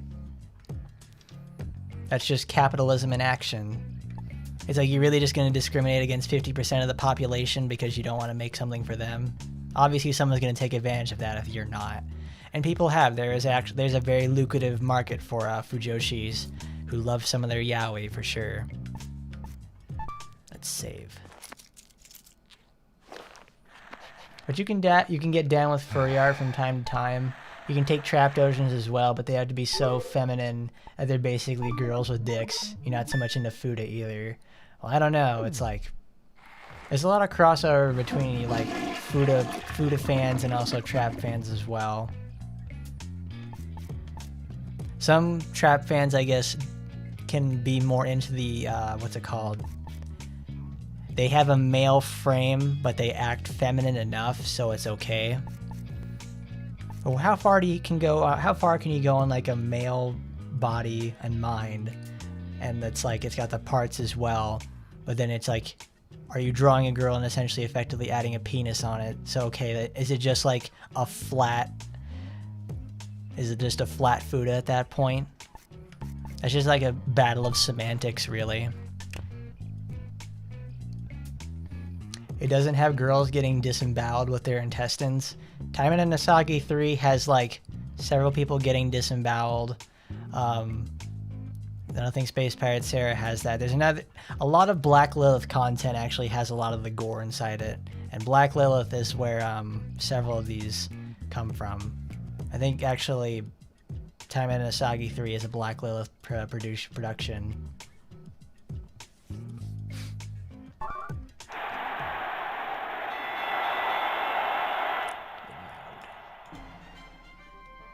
We learned the new pro wrestling move, Kebadora Kongiro.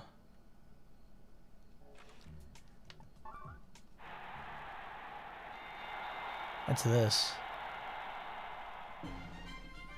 We learn new pro wrestling move, the Brainbuster Slam. All right, now we have more moves. I don't know if they actually do any more damage, but it just looks cool for having Travis to like slam another guy's head into the ground.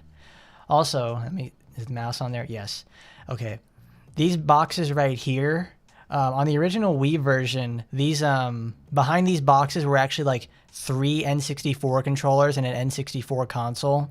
And obviously, since they're not on a Nintendo platform anymore, they have to keep these hidden for the most part. But they're actually still there behind the boxes. So if we go look at the fridge, we'll be able to see it. Like, see behind there, like behind on the right side of Travis's head, right there, there's the N64 and all the rest of his shelf. It's a weird decision. What is that move called though, guys? Can someone translate that? Like rewind it a little bit and see what that was.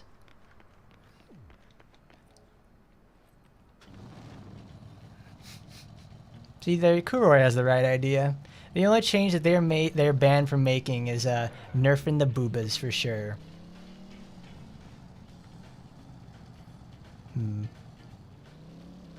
Actually, yes, we need to go to the beach. Time for sun and fun. We're gonna go to the beach. We're gonna go to the beach for like one of the worst boss battles in the game. Or at least I don't like it. I know someone out there is just gonna go like, oh my god, I loved her. She's great. You just don't understand the game. This fight doesn't suck.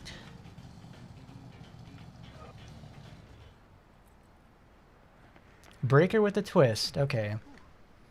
You have to rewind it there, Raptor. I can't go back and get it because you can't even check like the wrestling moves that you have.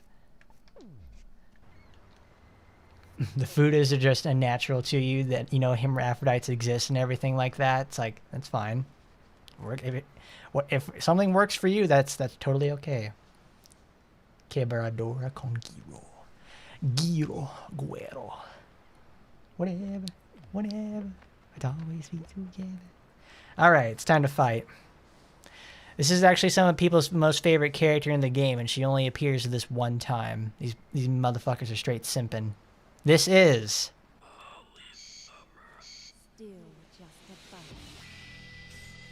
Holly Summers.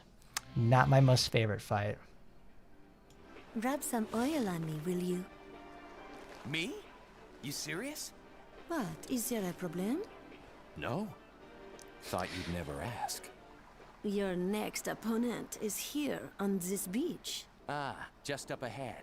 So I'm supposed to fight on the beach. That is one of the conditions. Why? That's for you to figure out. Feels good. What other hidden talents do you have, Travis? Huh? Go any higher and I will kill you myself. Not until you become #1. We have a deal, remember? So hurry up and go get him! Yes, Your Highness. Turn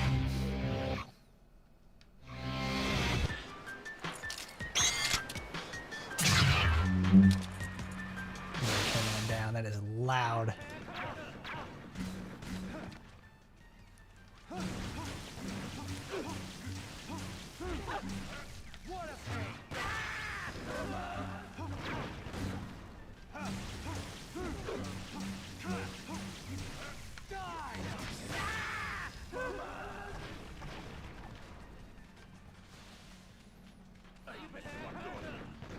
There's a reason why I named this episode the military-industrial complex, because what we're fighting right now, Holly is like an army girl and all that sort of stuff, and we fight soldiers on the beach.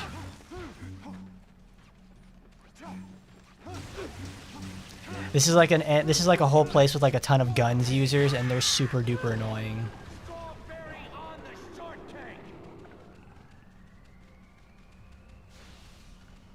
Breaker with the twist. Is it like spin breaker or something? I don't know. Oh god.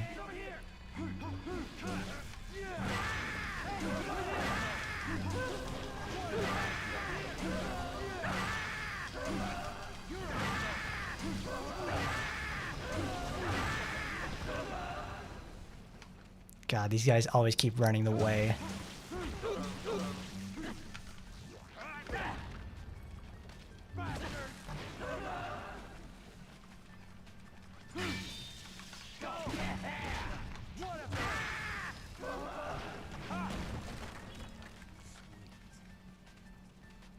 He's over here!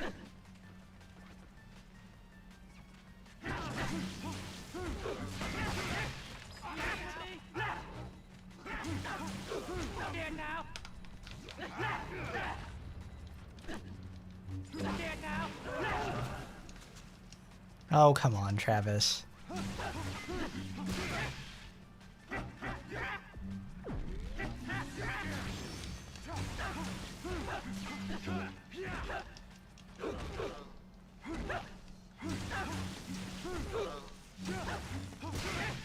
Dead now!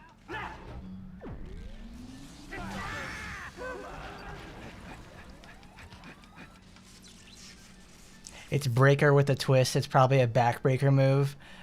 We would obviously have to go like try it ourselves, but it's hard to tell like what move these are, because you get the move itself, like you get the wrestling move, but it's not listed what you're using.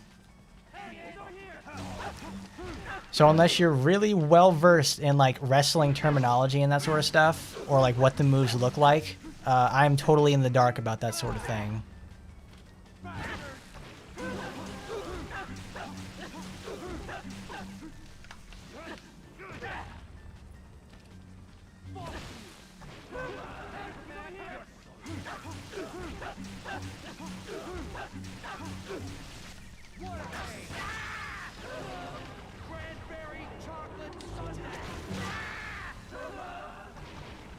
Come on. Where are they?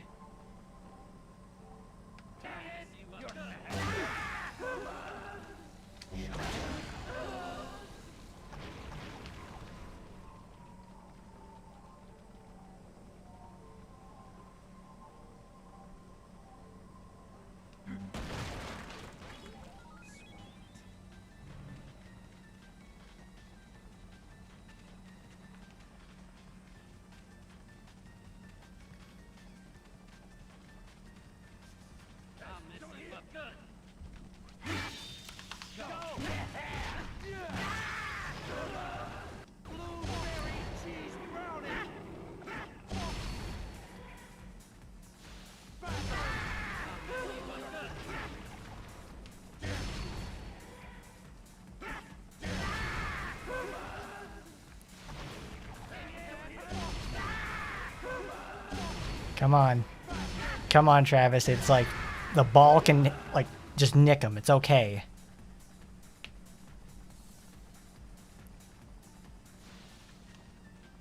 I just want to get this like one treasure chest.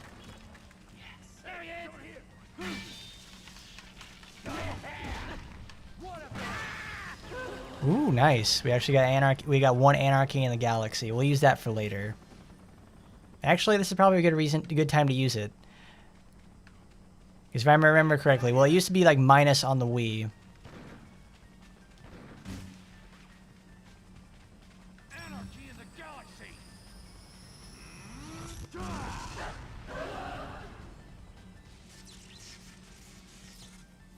Excellent. Yeah, that's how you use that. It just instantly clears the entire screen, which is fantastic for moments like this. Because on the lower left-hand corner, there's yeah, there we go. Those dots on the ground right there are mines. And Travis just gets to experience it firsthand. You get to learn that like now we're up against mines.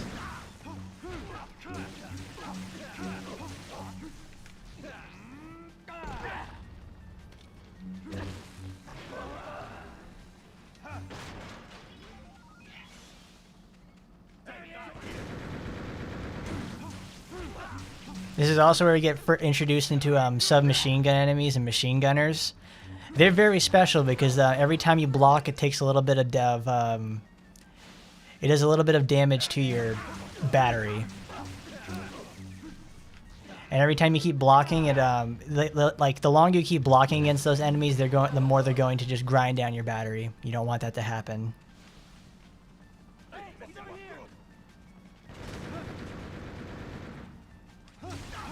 But there's a lot of interesting mobile games this fall. Hopefully Time and Go-Go will be available for global sooner. You never played a roguelike before? There's a few roguelikes out there right now. I think you can actually find free versions of The Binding of Isaac or something like that.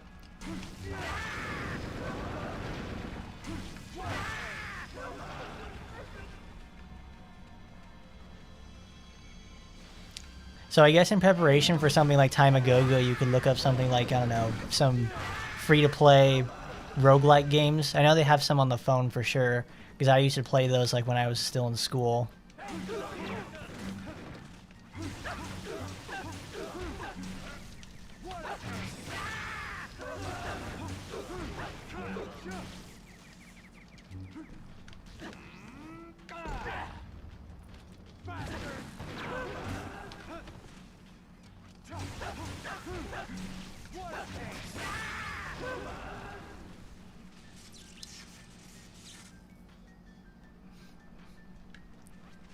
But you're waiting over there, Darth Neo, for... I call the game Nike. I don't know if it's like called Nikki or anything like that. I imagine it's like... Because what is the subtitle for the game? It's Nike, Goddess of Victory or something like that. So it's... I imagine that's what it's supposed to be set. It's how it's supposed to be pronounced.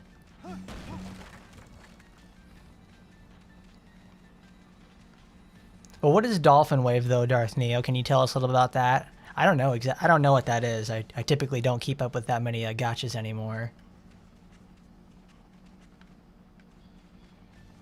Give me the chest. Show me the money, baby. It hurt.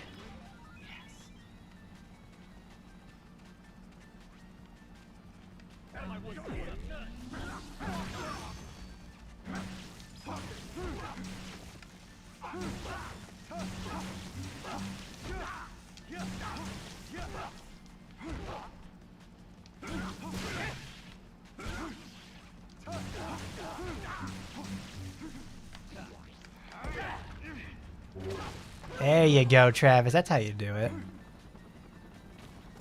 Oh, more machine gunners.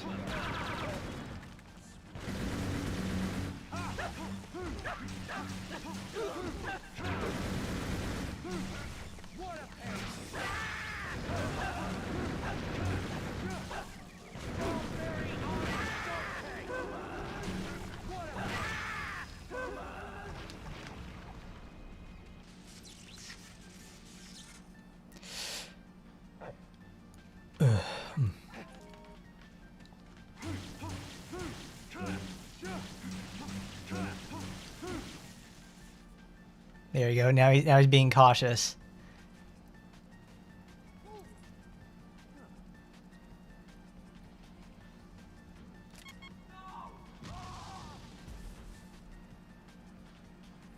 Oh, Travis, you got tricked on that one there, buddy. Nice job. Alright, now we're at the end of the level. See, that didn't take too much longer. Looks like Kanagawa Jet Girls. Okay. But now we've got some more, Is it Kadokawa Jet Girls or something like that? Because I've heard of that before. But I don't know much about it. But what we are going to know is what the hell Sylvia's going to tell us in our upcoming fight. You get to hear my air conditioner in the background. The secret beach is up ahead. Then it's ranking match time. Win, and you'll be number 6. Lose, and your new home will be in the flaming tombs of hell. Everything okay? How's that sharp pain in your neck? Bladder in a bind? Have you trimmed your nose hairs?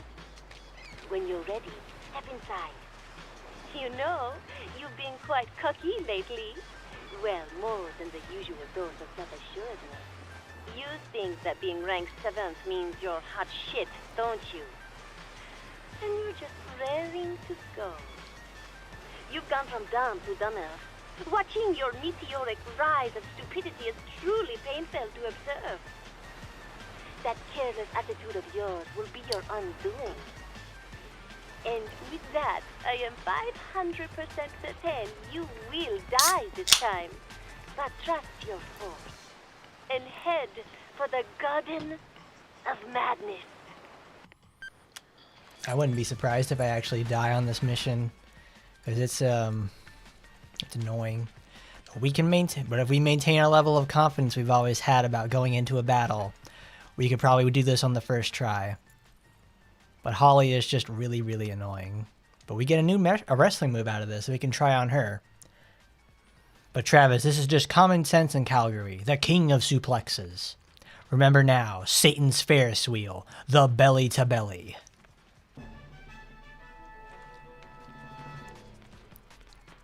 Are we going to do the Tombstoner? Are we going to do a Frankensteiner to him? It's going to be great. Dolphin Wave's art is like very familiar for the most part. I can see that. I need to look it up. Maybe there's something cool about it that I don't know. Maybe it'll be like the next gacha that I spend like 1,000 hours in or something like that. It'll be my next Grand Blue Fantasy.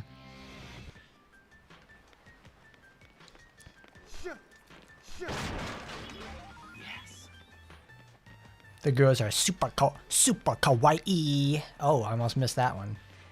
And ecchi for sure. I imagine they are. It's if it's made by the same people as like the Senran Kagura games, it's gonna be like, well, is it made or published by the Senran Kagura people? Because I think the only people who have the stuff for Senran Kagura are the Honey Parade stuff. And we all know how Honey Parade has turned out. All right.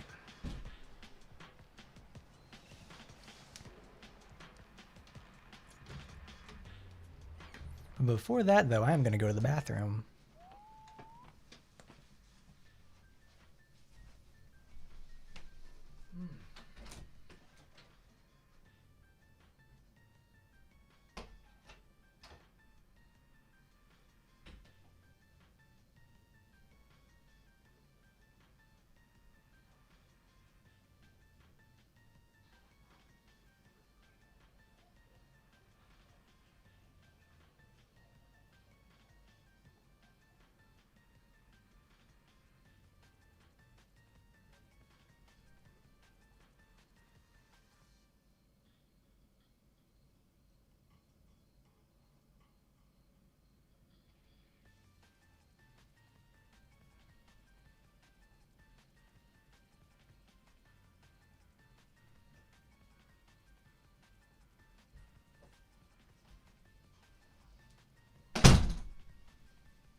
It was a little loud. I didn't expect that.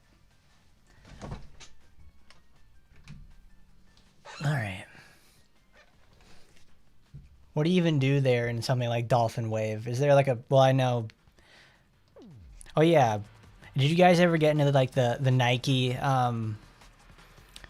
playable closed beta test or something like that? Or even in like Dolphin Wave or anything like that? Because I don't know how those games play. Can you guys describe that? Because we're having a fun cutscene coming up.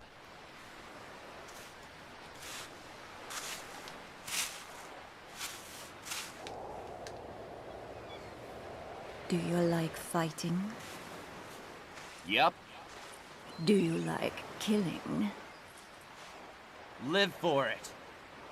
Do you like fear? Can't say. Never felt it. Do you accept death? Death? Never crossed my mind. Death is the only truth. You are still a mere bud. That's not a good thing, you know. Seeking meaning in everything. Especially killing. That's a bad habit among smart little girls these days. Come closer and you will understand everything. I'm ready. Anywhere, anytime. Just your ordinary assassin. Such a disappointment. Are you in the mood yet? Normal assassins don't shoot the shit like this. They see their target and kill them!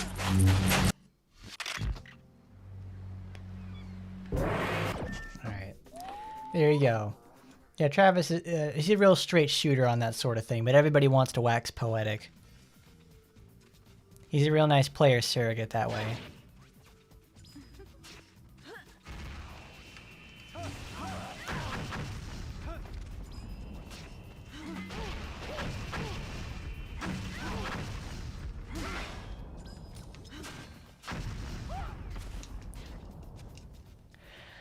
Oh boy, here we go.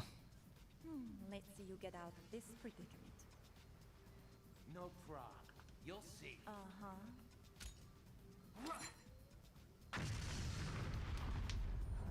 A bud that will never blossom. A sad truth. Good night, my sweet seven.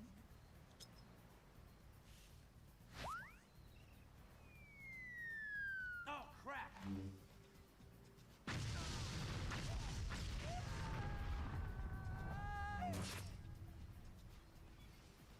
Nice trap. I like your style. Maybe I can steal a kiss before I steal your life. We'll see about that. Oh my goodness. Oh, Travis. Oh god.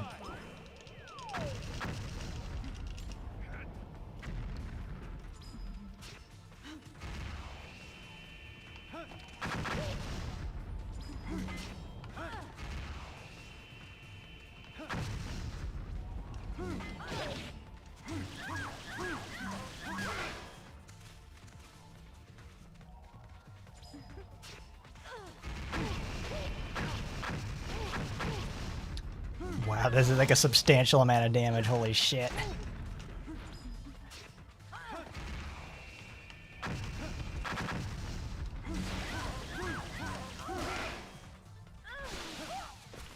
Oh my god, are you serious? Oh my god. Oh wow, it actually changes the inputs for these. I thought it was just going to be A only. No, but not.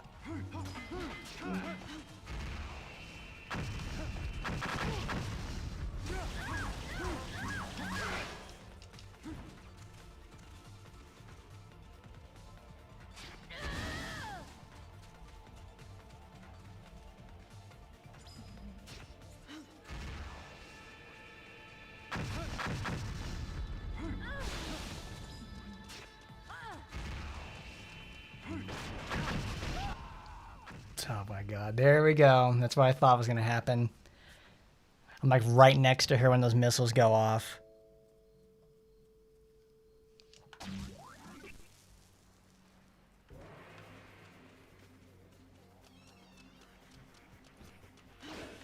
It's not going to be the easiest thing, that's for sure.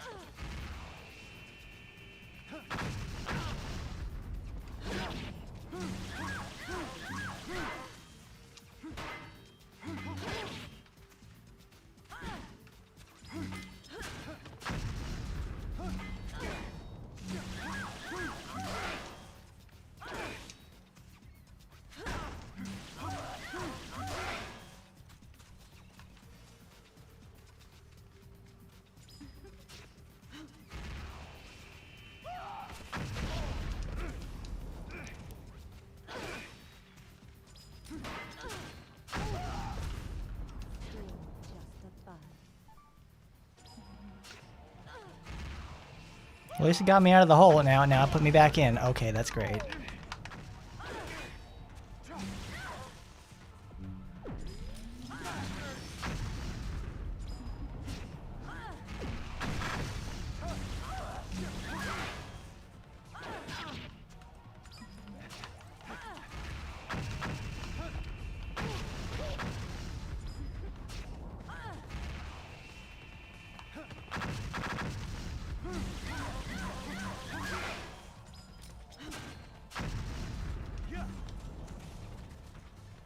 Cover her body with sand so the crabs and seagulls don't ravage the body.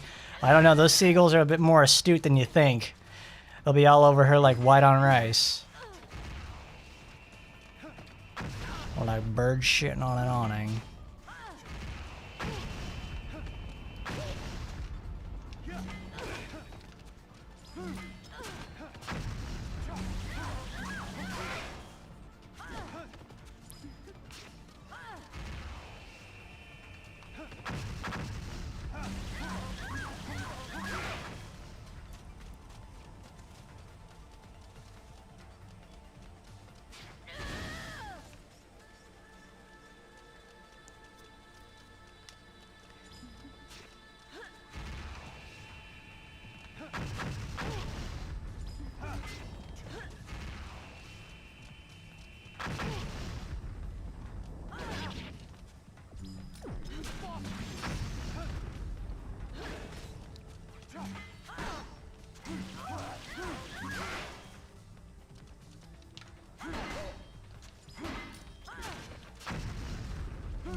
Give her the over under there, Travis. Don't show her any mercy. Okay, we have to go heal now.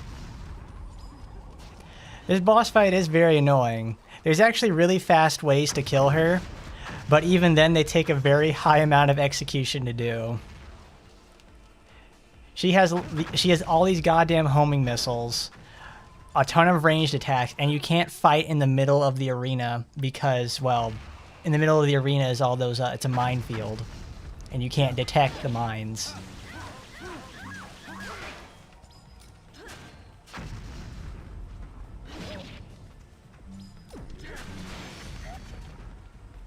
And look at that, I just discovered one of those mines right then and there.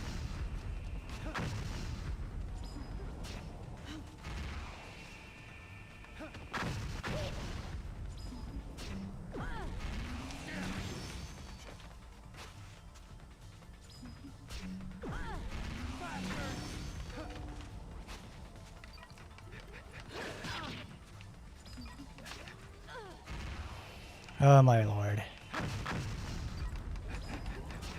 Yeah, she's weird and annoying. She's like dressed in like combat fatigues, but it's like lingerie at the same time.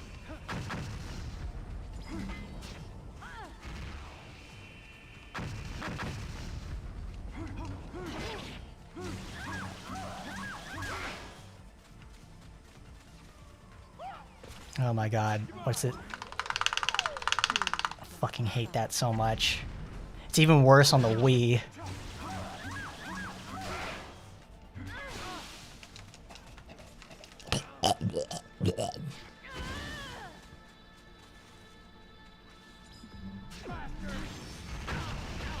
Oh my god, am I dead? Oh no. Oh shit. That's what I get for getting cocky on that one. Got fucking owned.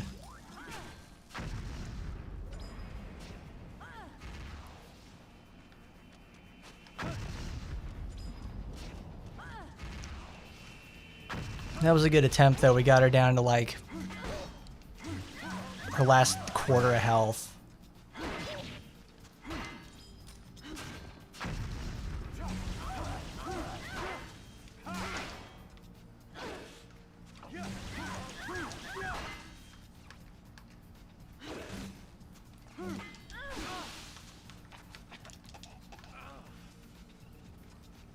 See, she runs away like all the way across the arena, so like you want to chase her through the middle, but chasing her through the middle is like the worst thing you can do.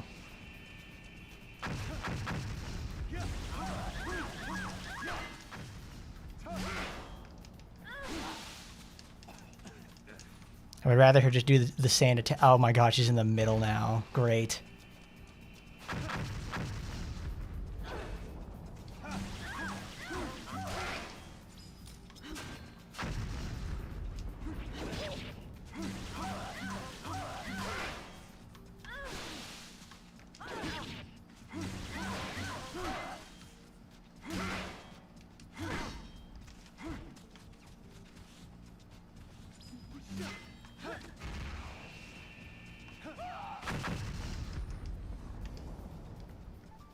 Oh, thank the Lord. Get me out of there.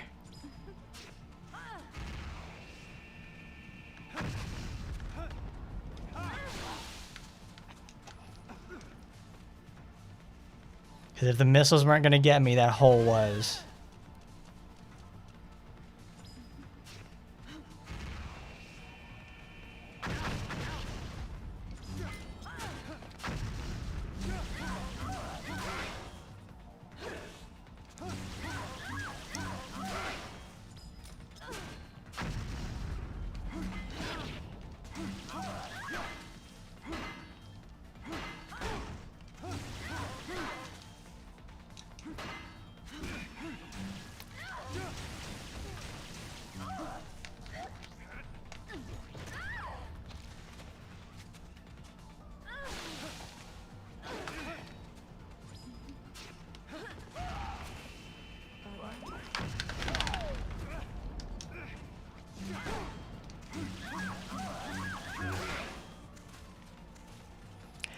Yeah, she has a prosthetic leg. She must have got it from Emily somewhere.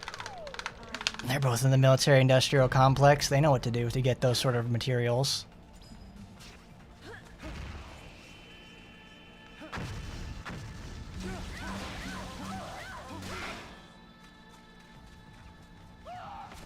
What's this one gonna be?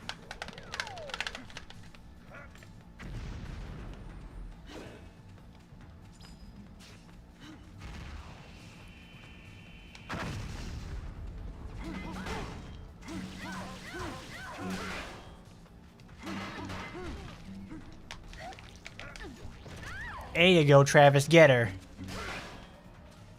Oh, Lord. I just fell in the hole I made myself.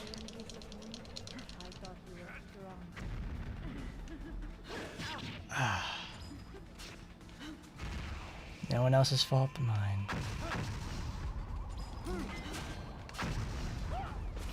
I did it again. Oh, God.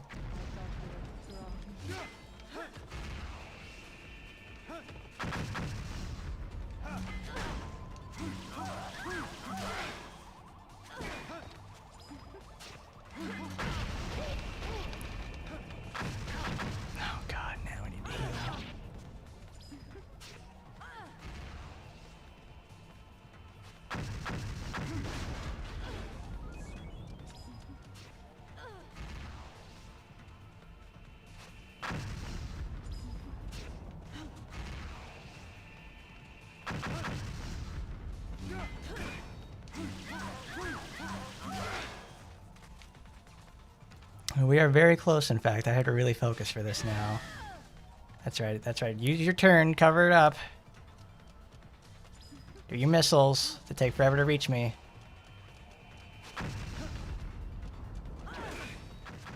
Waste your actions, Holly.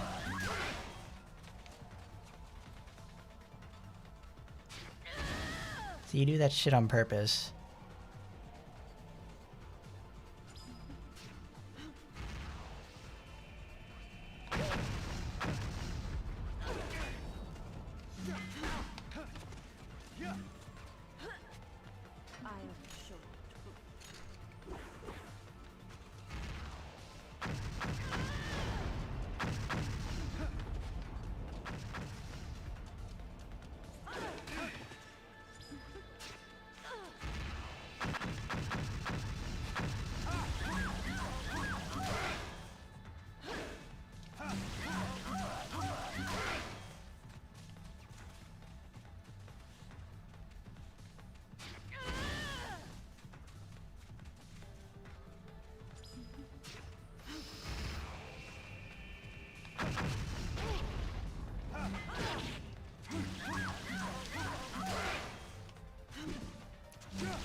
Gotcha. Oh, you done, bitch. You fucking done.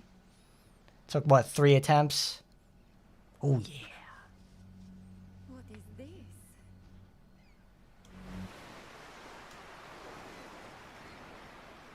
This is not mercy. You can't kill a woman. Pathetic.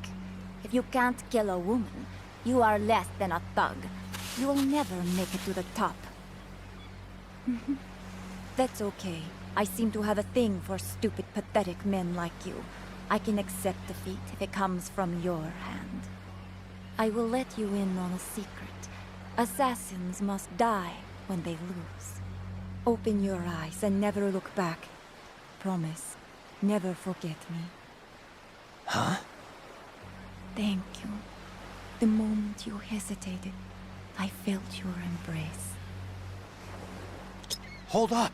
Academics like to fantasize too, you know. Wait! Number 6! No!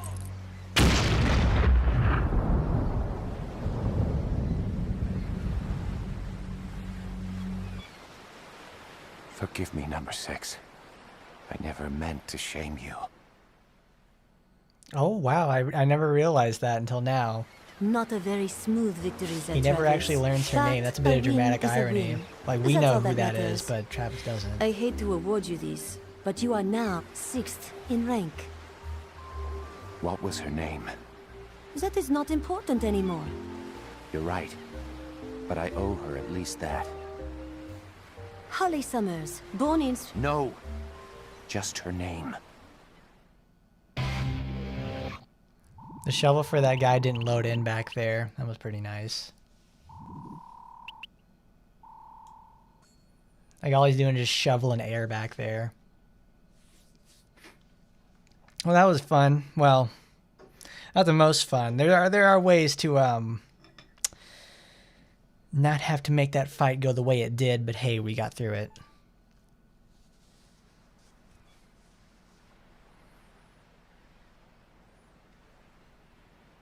And now we got to go put her in the ground.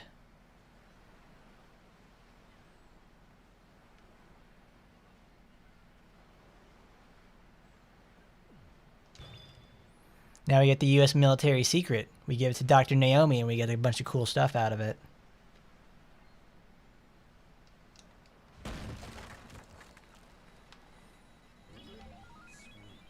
Finally get a health upgrade out of it. Feel better about something.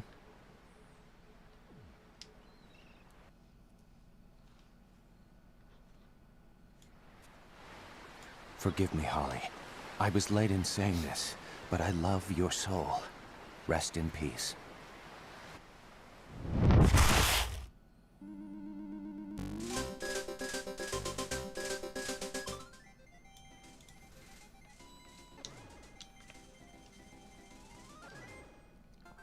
There we go. That's pretty simple stuff. At least Holly is over now. And honestly, it's all the way up from here in terms of battles. Like they actually get better and better all the way to the end. Holly is just a real black mark in the beginning. In the real middle of the game, actually. Because if I didn't tell you about, like, Travis's ex-girlfriend and how it actually makes him a real hesitant killer towards women, you would... It doesn't have as much of significance, actually, on why he doesn't kill Holly or Shinobu. Coffee and milk. Please return it ASAP. Have a nice day. Mr. Touchdown, please wire the money as soon as possible. Please hurry, or something unfortunate may happen. In addition, the registration for the 6th UAA rank is complete. We look forward to hearing from you.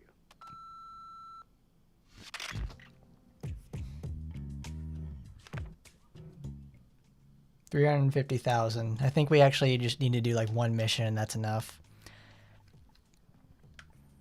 This next mission, though, is very special, and we're going to see why. First, we need to go do several things we didn't do last time. One is to go to the gym. We need to go see Dr. Naomi. Oh, look at that. We actually have enough money to go immediately to the next boss battle. But we need to go check out these other places first. But now I can actually go sit there and read you guys for a second. Now that the battle and all that sort of stuff has calmed down. Because if there's one thing about these games bosses, it's like, I have to fucking concentrate. Travis, you couldn't have come over at a better time, huh? You're not gonna believe your eyes. Bionicles? Oh yeah, that's right. I was gonna ask you guys about, like, what about that beach game or whatever it was called. I can't actually scroll up here in OBS. But what I can see, though, is, like, Bionicles are still relevant today. It's like...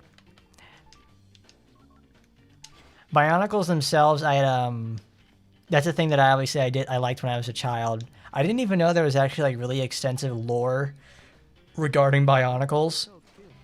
I liked the movie The Mask of Light, and also, I played the Bionicle, like, GameCube game. It was just called, like, Bionicle itself. It didn't have any, like, special subtitles or anything like that. It wasn't anything like Bionicle Heroes or something, where it was, because Bionicle Heroes was obviously, like, a whole different game. That one's made by Traveler's Tales, and that plays pretty interestingly. I played that. I tried playing that again, actually, and it was pretty goddamn boring. I don't know how I was able to get through that one myself.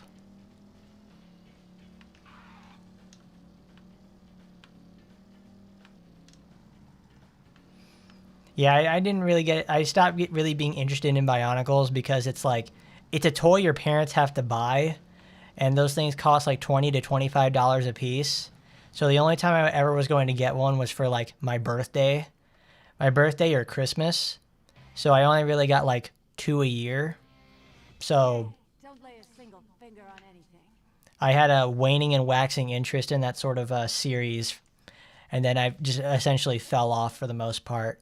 The kids that I did know who had a lot of those Bionicle things actually knew Bionicle lore, which was a very surprising thing because it's like to know the lore you had to buy like all of them and read their little booklets you got in them for regarding their information, the comics and stuff.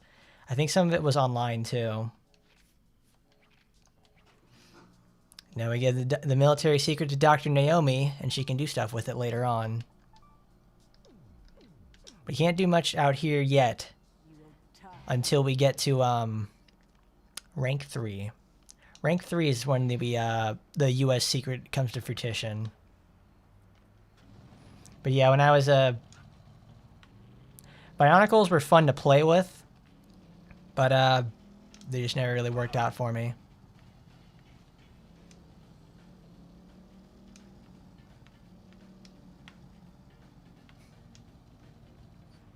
But Generation 2 bombed, and fans don't even still know if there's going to be a Generation 3.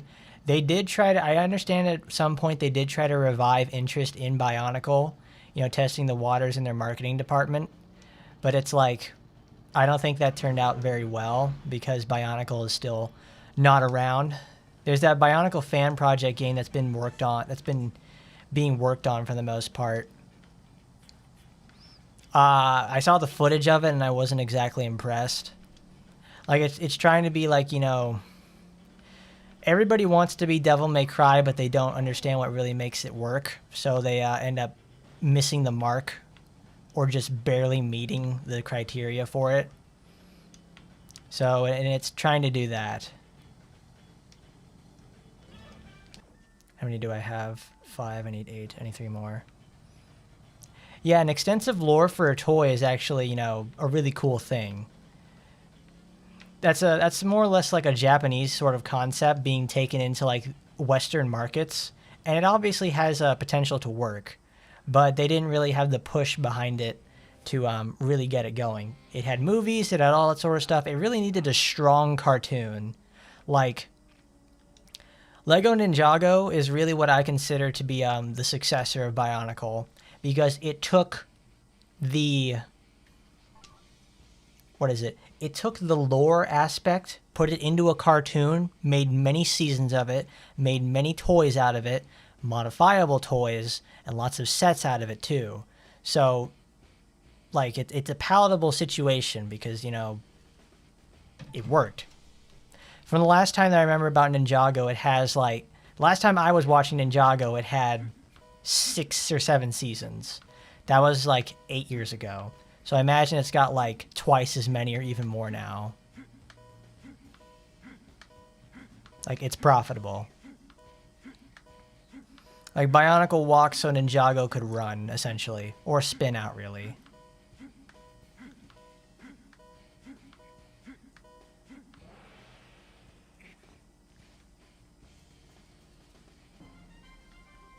Good, now we have an extended combo. We can hit more. Train to increase strength.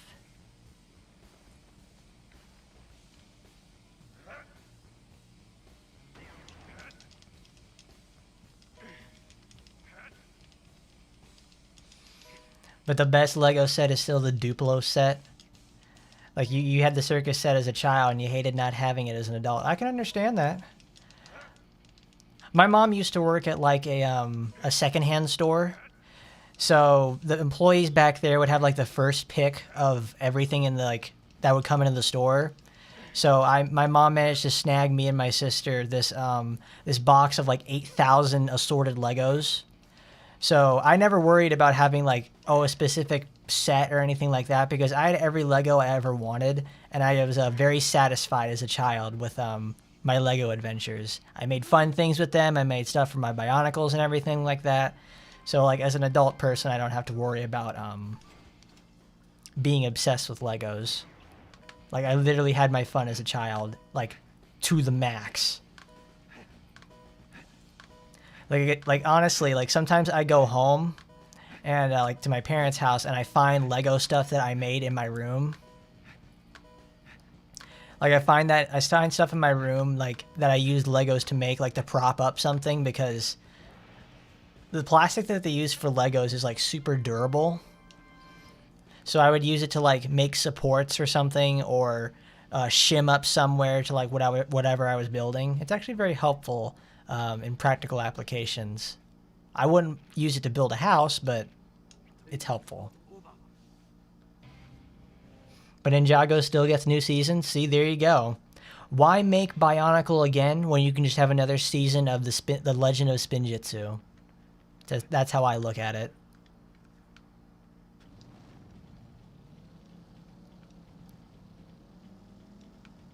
Where's that goddamn 4th Chaos Emerald?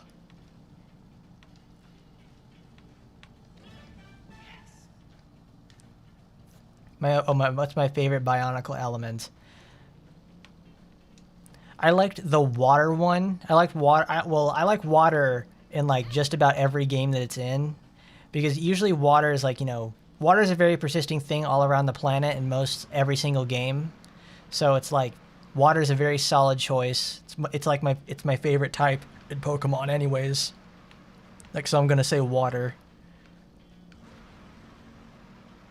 But right now we are looking for Lovikov balls so I can get the other jump slash technique. That's actually a technique that I wish I had when I fought Holly, because it makes her fight really, really, really easy. And I hate that fight so much. There are 16 seasons of Ninjago. See, there you go. That's what I thought. Because it's like, I watched Ninjago. Ninjago was like season 5 when I was in high school. And that was 8 years ago. 16 seasons. They had 11 more in the last 8 years. So, they're doing something right.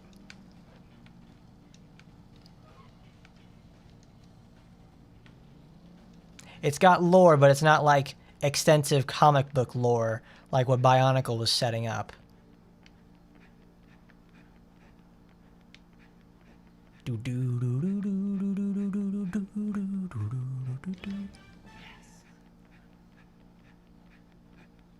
How many do we have? Exactly 8. Perfect. I like that season more than SpongeBob. Which one was Pohatu? Pohatu, I remember, was like one of the Generation 1 Bionicle, and he was like the Earth element. He was pretty cool from what I remember. Bionicle in Nikas, though, that's another one that I remember. I think I have one in my room, actually. Are ninjas just that cool you can slap it on a franchise and it'll sell like pancakes? Yes. Do you know how many series have ninjas as a concept? Ninjas are like one of those 6 personalities that... One of those 6 or 7 personalities that children absolutely love. I think it goes like... There was a poll, I think, done like years ago by some marketing firm that did stuff for like children's products. And if it's like like for boy toys, what they like to look forward to is robots, cowboys, pirates... Robots, cowboys, pirates, ninjas, astronauts, and a few others. But those ones off the top of my head are like the ones that really stuck out to me, because it's like, yes, I have liked all of those, and I have dressed up as at least as one of those at some point. I've gone as Halloween as a pirate. I've done Halloween as a pirate, as a ninja.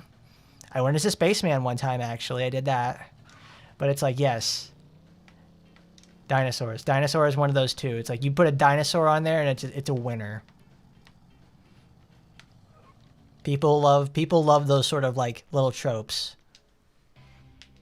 Like if you got a pirate, cowboy, and a dinosaur together, it's like, oh man, you got it. You hit the triangle.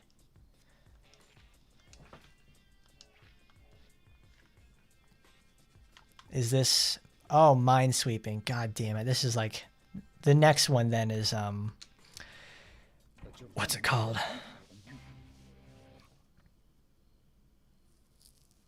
The next one is Scorpion Sweep. Scorpion removal. That's my favorite one because it's really, really easy to get money out of it.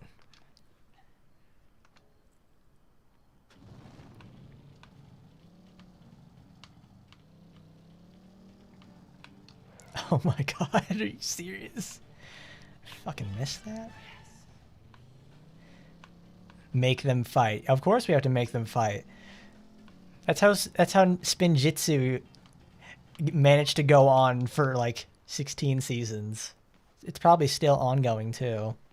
I imagine Spinjitzu, the Ninjago, has like waned in popularity. It's for sure. The military buried all the mines in the sand after all.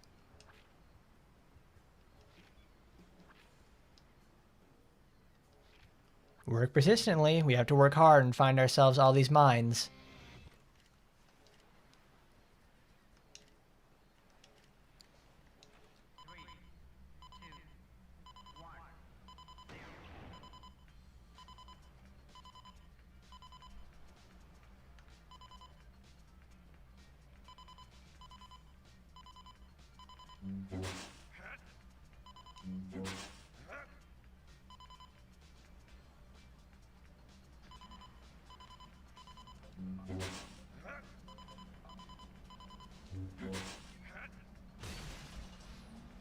This is like my least favorite side job in the game.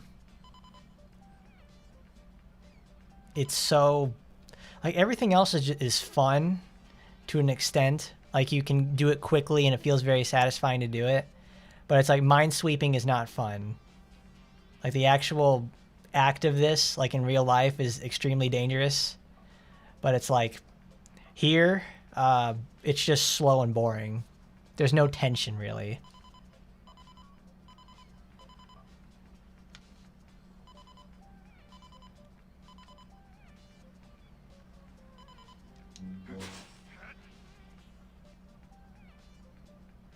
Come on.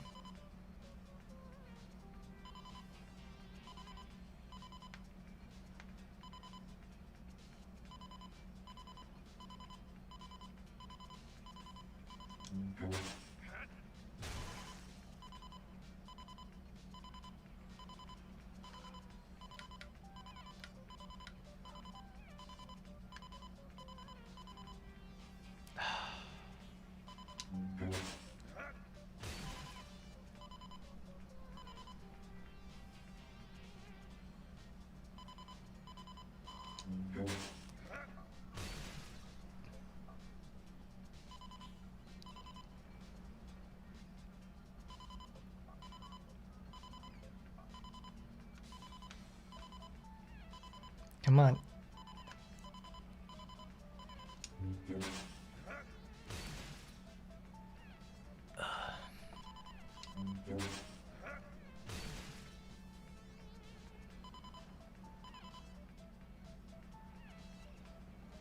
The ninja fought against the undead snakes, stone warriors, robots, occult ghost pirate, time lords. And those are the main villains for each of the seasons. So I imagine that like they have like a whole story arc regarding that sort of stuff. Because I remember when I was watching it, it was like the big thing for them was like the Green Ninja. The Green Ninja was obviously like the little kid, so that's like, I haven't watched the series in years, so I don't know what's come of that. Or maybe if there's like an entirely new cast at all. I remember my favorite though being it was like, I think his name was Zane. It was the white one that was like a robot, like he was 100% a completely robot or something like that.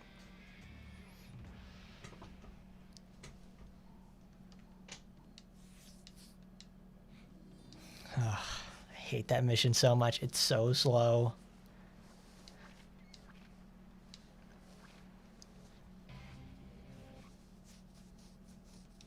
You don't even have the sense of immediate danger that it brings. Oh, dale. But the dinosaur one had you as a kid, though. You got books and posters of all them creatures. Land Before Time film franchise was totally your childhood. It's like, yes. I watched the Land Before Time movies. Like, I rented those from like the library as a child. but I barely remember them. I think I saw them like 2 or 3 times, but I thought that was okay. I was never much of a dinosaur kid. I was more of a construction and ninjas kid, you know?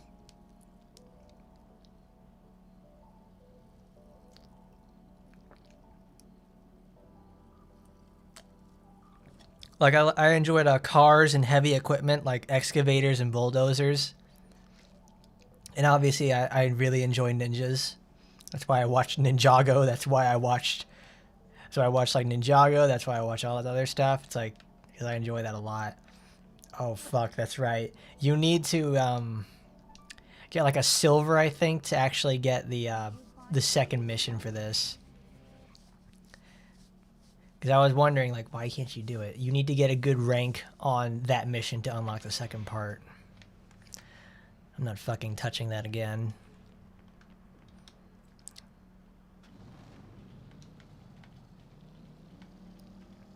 That mission can suck a dick.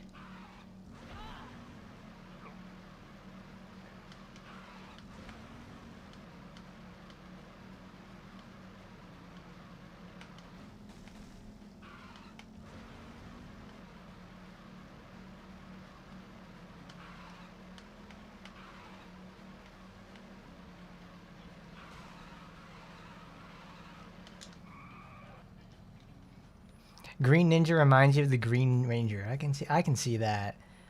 I was never really much into Power Rangers either. Like, I never watched any Super Sentai. I literally never watched Super Sentai stuff or anything like that until I got into college. And even then, like, whenever I like Kamen Rider, or at least to a certain extent. Like, my first Kamen Rider ever was Kamen Rider X-Aid. That was really fun. Well, that was really fun because, like, I enjoy video games a lot, obviously. So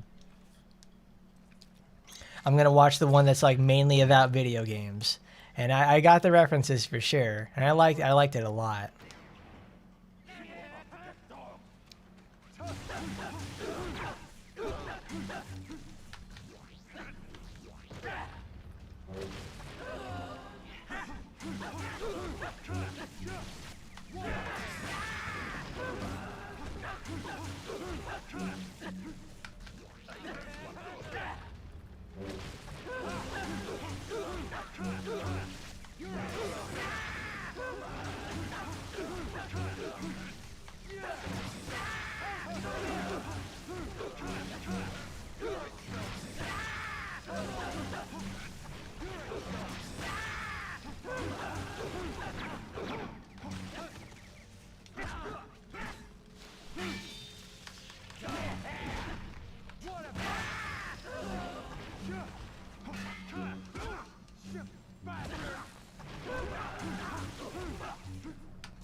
Oh, I just realized, like, why wasn't that working? Guess I'm not.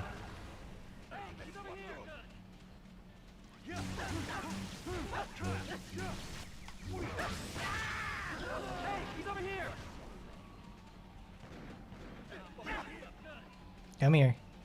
I need to get rid of this guy as soon as possible.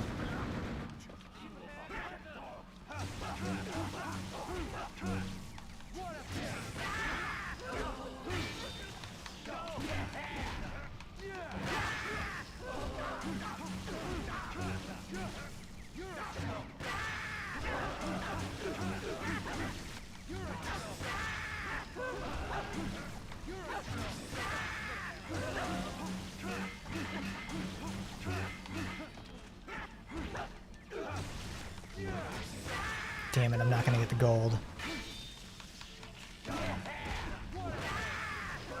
There we go, we lost. Fuck.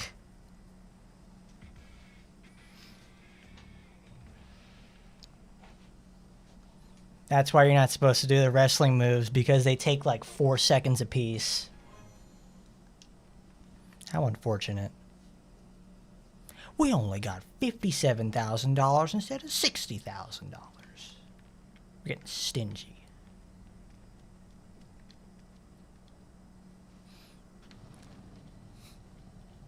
I remember the creators of Gatchaman fought over what the series was about. The creator wanted ninjas, but his brother wanted science heroes just like Kamen Rider.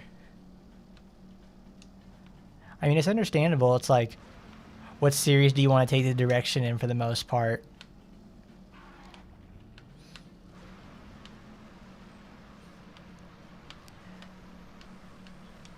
Because like it's something to fight over for, because it's obviously like you got your multi-million dollar franchise over here and you want to have a specific look and feel for it. So obviously you want to do the right thing for it and make sure it's actually going to work out. And not just like, are we going to have ninjas or are we going to have cowboys? I want to have a series where we fight ninja cowboys. It's usually when, oh yeah, like speaking of like ninja cowboys, it's usually when they try to like, when people combine two of those like staples together, like Robot Ninja Cowboys in outer space. It's like, that doesn't work. That sounds cool, but that doesn't really work. We have returned to Lovikov because I want to pick up something else.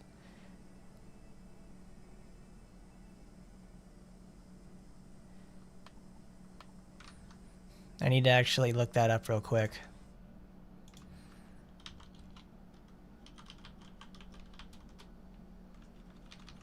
Techniques.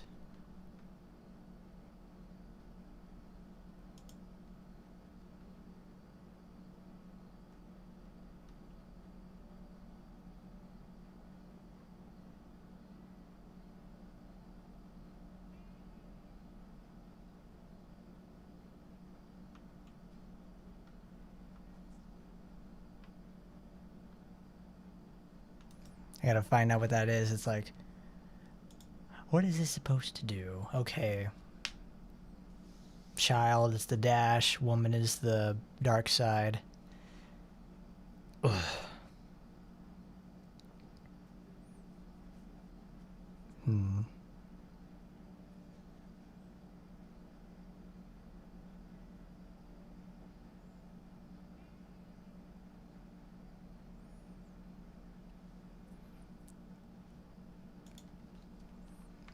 Where is its memory of demon? Yes. You ready for this? It might tickle a smidge. Bakai is the hot-headed fire ninja. Jay's the Joker. Cole's the strong ninja earth, and Zane is the robotic ice ninja.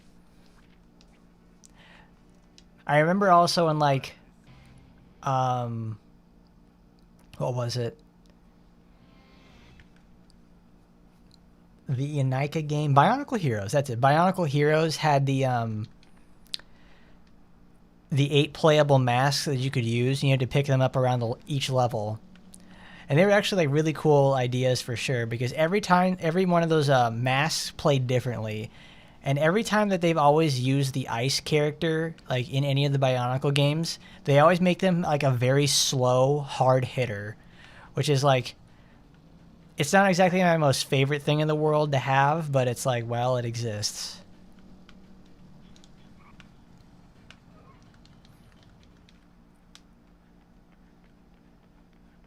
Why not do both? Oh, that's why they did it. It's like, we're going to have Gatchaman. We're going to make him do both. May you find your super path.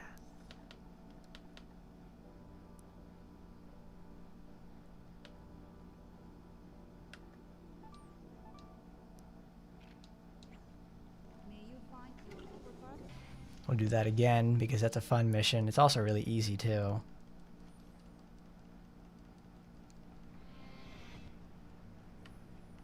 Really? So that like the creators Catholic Living actually influenced the design of Ultraman. Well, is it the design of Ultraman, or is it like the concepts that Ultraman works with?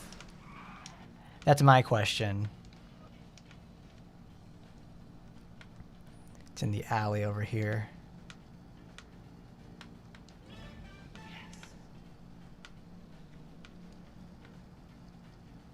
Can I go in here? No. I can't go in there yet.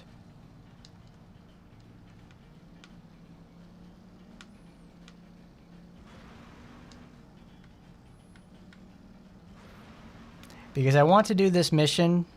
I want to get some more money before we start the mission because this next mission we're going to do is the next boss at least is different, to say the least. If you don't know who it is, you're gonna get a real kick about what's gonna happen. But if you know, don't say anything. You're much more of a Power Rangers guy there, Darth Neo. At least the first generation. I mean, when you got a pretty well, I don't know, like. In Latin America, maybe the theme song is a bit different, but if they use the English theme down there, I can understand it. Because what I know from Power Rangers is, at least Generation 1 Power Rangers is the theme song. Oh Jesus.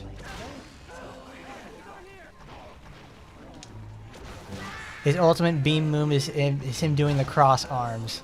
And Ultraman is the son of the Ultra Father and the Ultra Mother. I think isn't Ultraman like a series from like the 70s or something?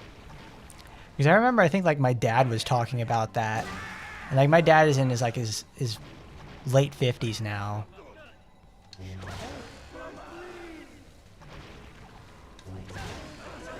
Because I don't think like when I heard him say like Ultraman was a thing that he watched when he was a child.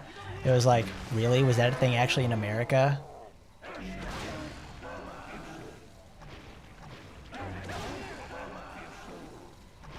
Oh, they didn't use the Spanish dub on the theme song for it, so you got to hear, like, the American version for it. I'm glad, though, because that song kicks ass.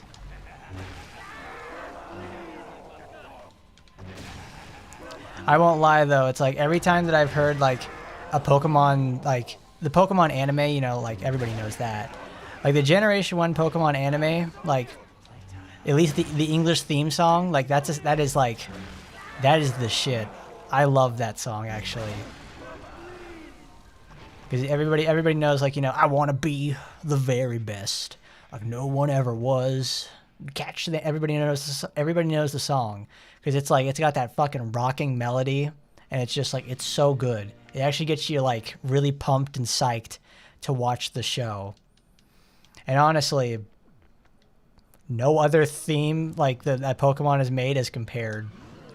The game themes, though, those are, like, much stronger than the actually, like, anime theme song, but, like, goddamn. What are some other theme songs, though, for you guys? Like, you guys have some real winners for theme songs that, like, really get you going, like, oh, yeah, I'm excited to watch the show. Because now I'm on like theme songs. Because I love a good theme song. I want to be motivated to watch your show. That's probably why Speed Racer was such a thing in the 70s then here in America. That's why we know it in the first place. Because my dad also watched Speed Racer, so now I understand where that's coming from now.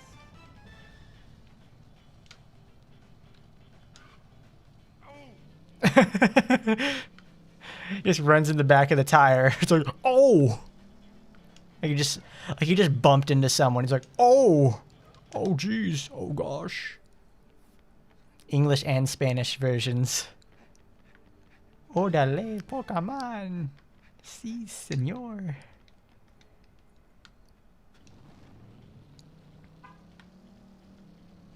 Go, go, Video Wago Rangers.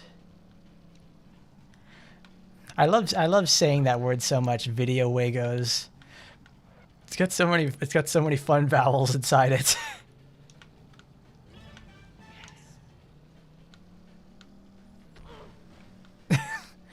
All right, let's go start the next mission. Because that'll probably end it for tonight. I gotta pay the man and head on back home.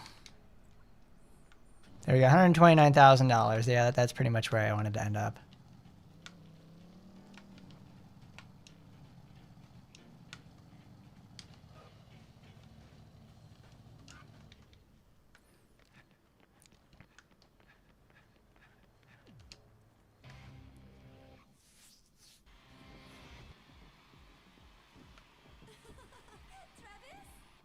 Let me guess. You're out shopping. You're out shopping.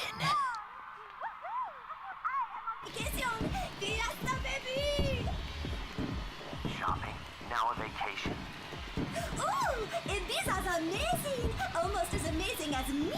A hard-working girl never forgets the others, even on vacation! Hey, I don't want to interrupt your fiesta.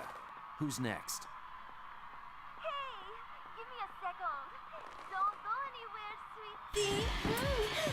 What? Huh? Yo, what's the problem? Something wrong? Hello? Huh? I'm getting a bad connection. Hello? Can you hear me? Hello? Great. Shake it, baby! Oh, yeah!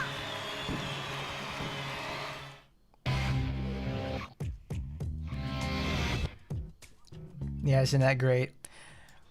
Sylvie gets to go on vacation on our dime. Isn't that awesome? Thanks, Sylvia. Thanks for making us have to get like $350,000 so you can go on vacation to Ibiza.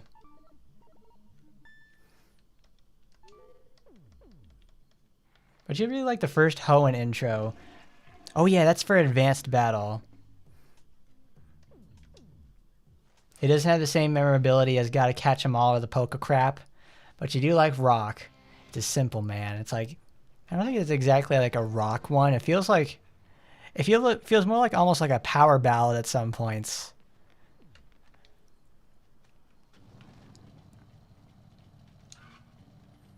Oh no, a trail of blood. Where will this be? If they disabled your map, this would be a lot more effective, but I mean, you just go to the middle of the testing grounds and you'll be right there.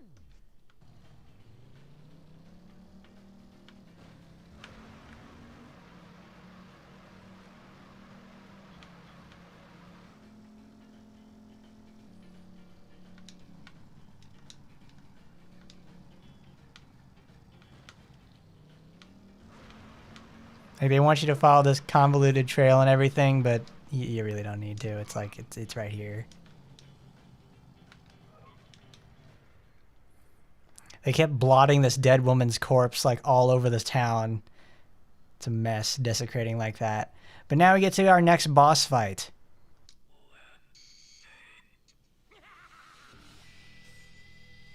That's right, Doctor, let's shake. This is a very, very, very easy level. You're going to see why.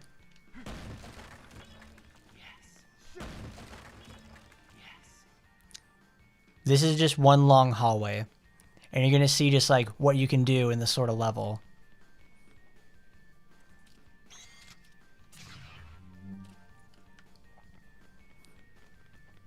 Like I'm going to miss out on a lot of money, but it's like I can get this done pretty quickly.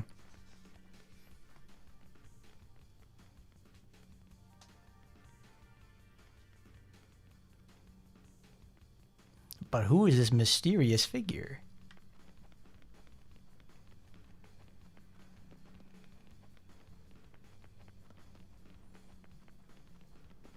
And there he goes. He's just running, just right out of our grasp and spawning all the enemies in the next area. Hey, he's over here! He's over here!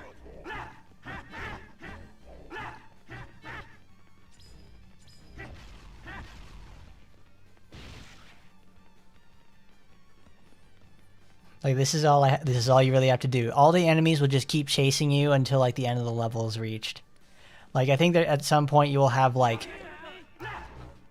7 or 8 enemies behind me just chasing me, and if I ever stop, they're just gonna beat me to death. But it's like I want to chase this man. But in terms of theme songs, though, it's like Pokemon has always had really solid ones. Like most anime intros, really, like you ever go watch those sort of things, and they're always like really solid stuff.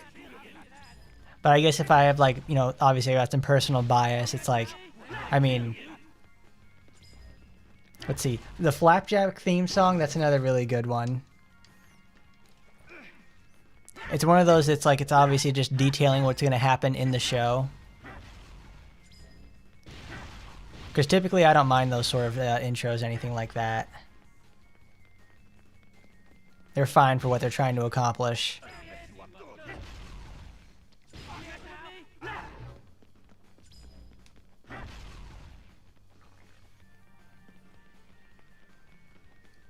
Dang, I could have gone through this like whole level without taking any damage.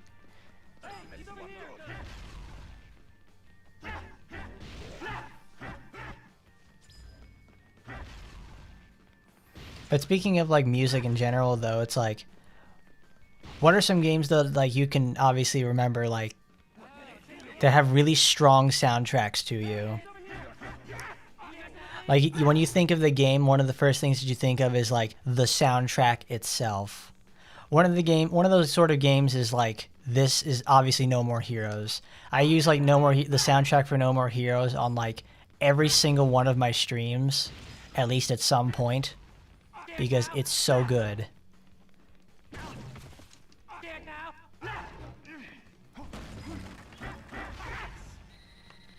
I see, look at this. There's like 8 enemies behind me.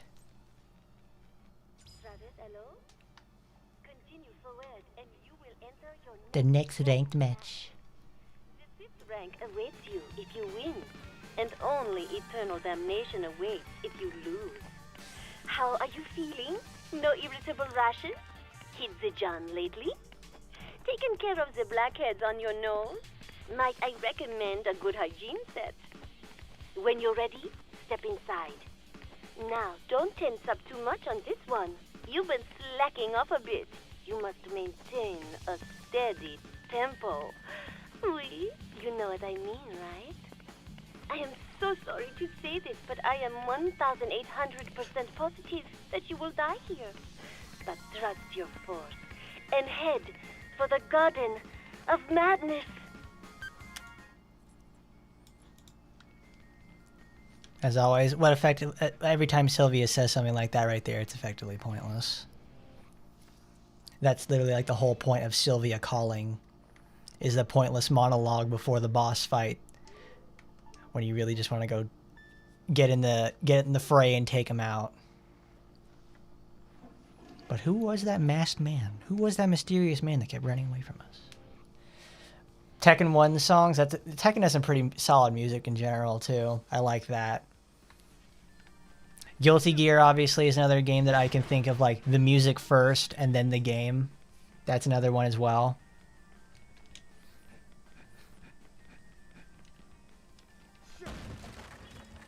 Forget anything else?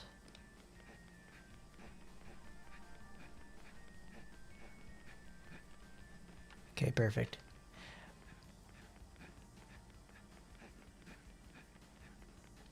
That Bleach opening, though, is like a perfect one for you. The invisible fight scene, the close-ups, facial expressions, it's intriguing.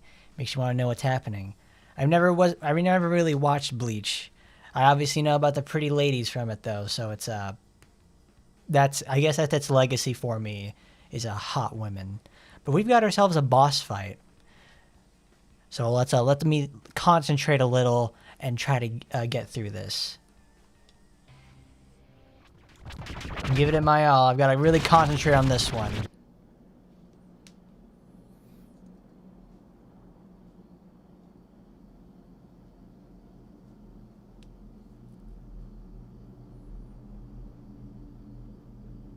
At last. Doctor, it's time. Wake up!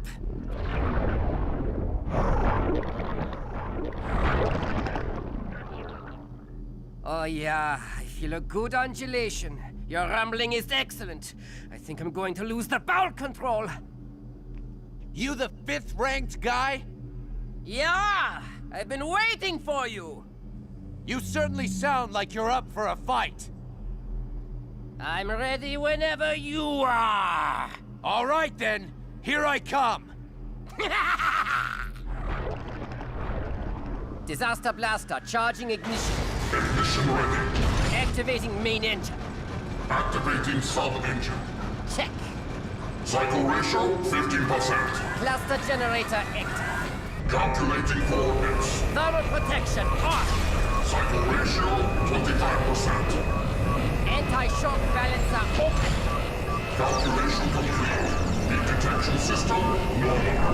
Target acquisition 98%. Main panel open. Cycle ratio 55%. Activate cell pistols. Maximize output. Ignite vanishing sparks. Cycle Cycle ratio 80%. Activate Trinity Pistons. Pistons at peak power. Scouting scope open. All systems go. T-minus 10 seconds. Cycle ratio 100%. T-minus 7 seconds. Cycle ratio 140%. T-minus 5 seconds. Maximum output. Critical point exceeded. T-minus 3, 2, 1. Eat this!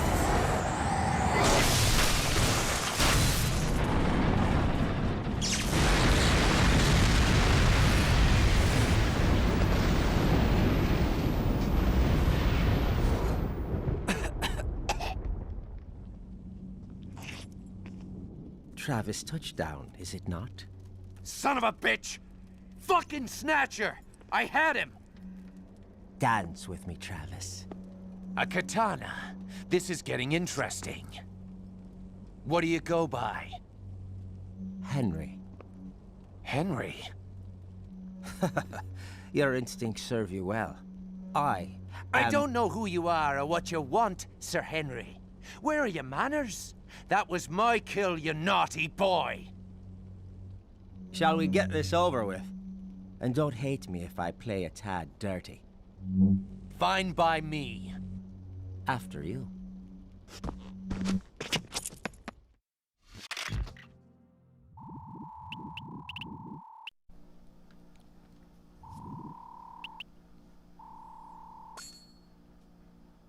There you go. See, that's it. 9 minutes to get through that. Like, that was like absolutely nothing. All that buildup. You took a long walk. You fought through a sea of very strong enemies if you really wanted to. Just to fight Dr. Let's Shake. And all that happens is like Mr. Henry comes over there and he takes it from you. Totally cock blocks you, man. Great. It's fantastic. That's Henry for you. Sir Henry motherfucker. Oh, that's right. I have to click back in the game. There we go. Yeah, this guy did the Kylo Ren lightsaber before they right did. There! The fight is over! Travis, you are now ranked 5th. But we haven't even... We're just getting started! Perhaps you've forgotten, these fights are an official game. If your opponent dies for whatever reason, according to the rules of conduct, it is your win. That's fucked up! That's the stupidest rule I've ever heard. This guy's mine, and you just want me to let him go, bitch? Rules are rules. You can't have what you can't have.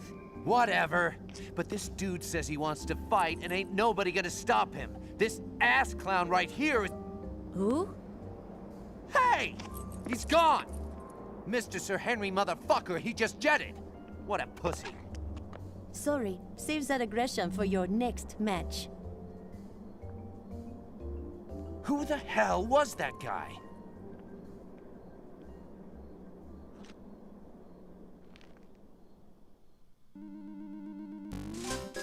He asked the good questions. Who the hell was that guy? That's Dr. Let's Shake. In the sequel, you actually do get to fight the real Dr. Let's Shake.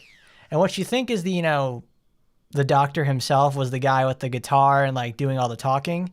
No, Dr. Let's Shake is actually the brain in a jar. The guy on the outside was just a handler.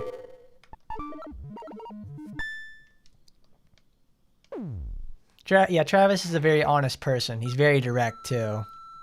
It's the best part about him. Hi, this is Diane from Beefhead Videos. We're calling to let you know you're overdue on returning one of our videos.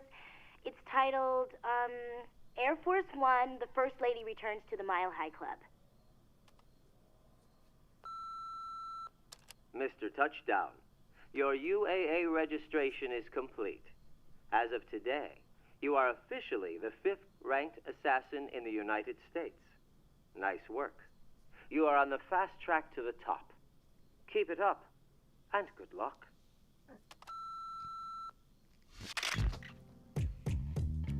Well, they're a lot nicer on that one. They didn't tell, like, you need to get this money as fast as possible. there you go. That's 3 bosses done in one time. We now have our goal for the next one. We have all that stuff set up and ready. We're the 5th ranked assassin in the United States. So we only have, I think, effectively 4 or 5 bosses left in the game. And that's going to be a journey and a half. So I think we'll cut it off here. We made a lot of very good progress. Because I have to get ready to do some stuff tomorrow. So I need to get some sleep.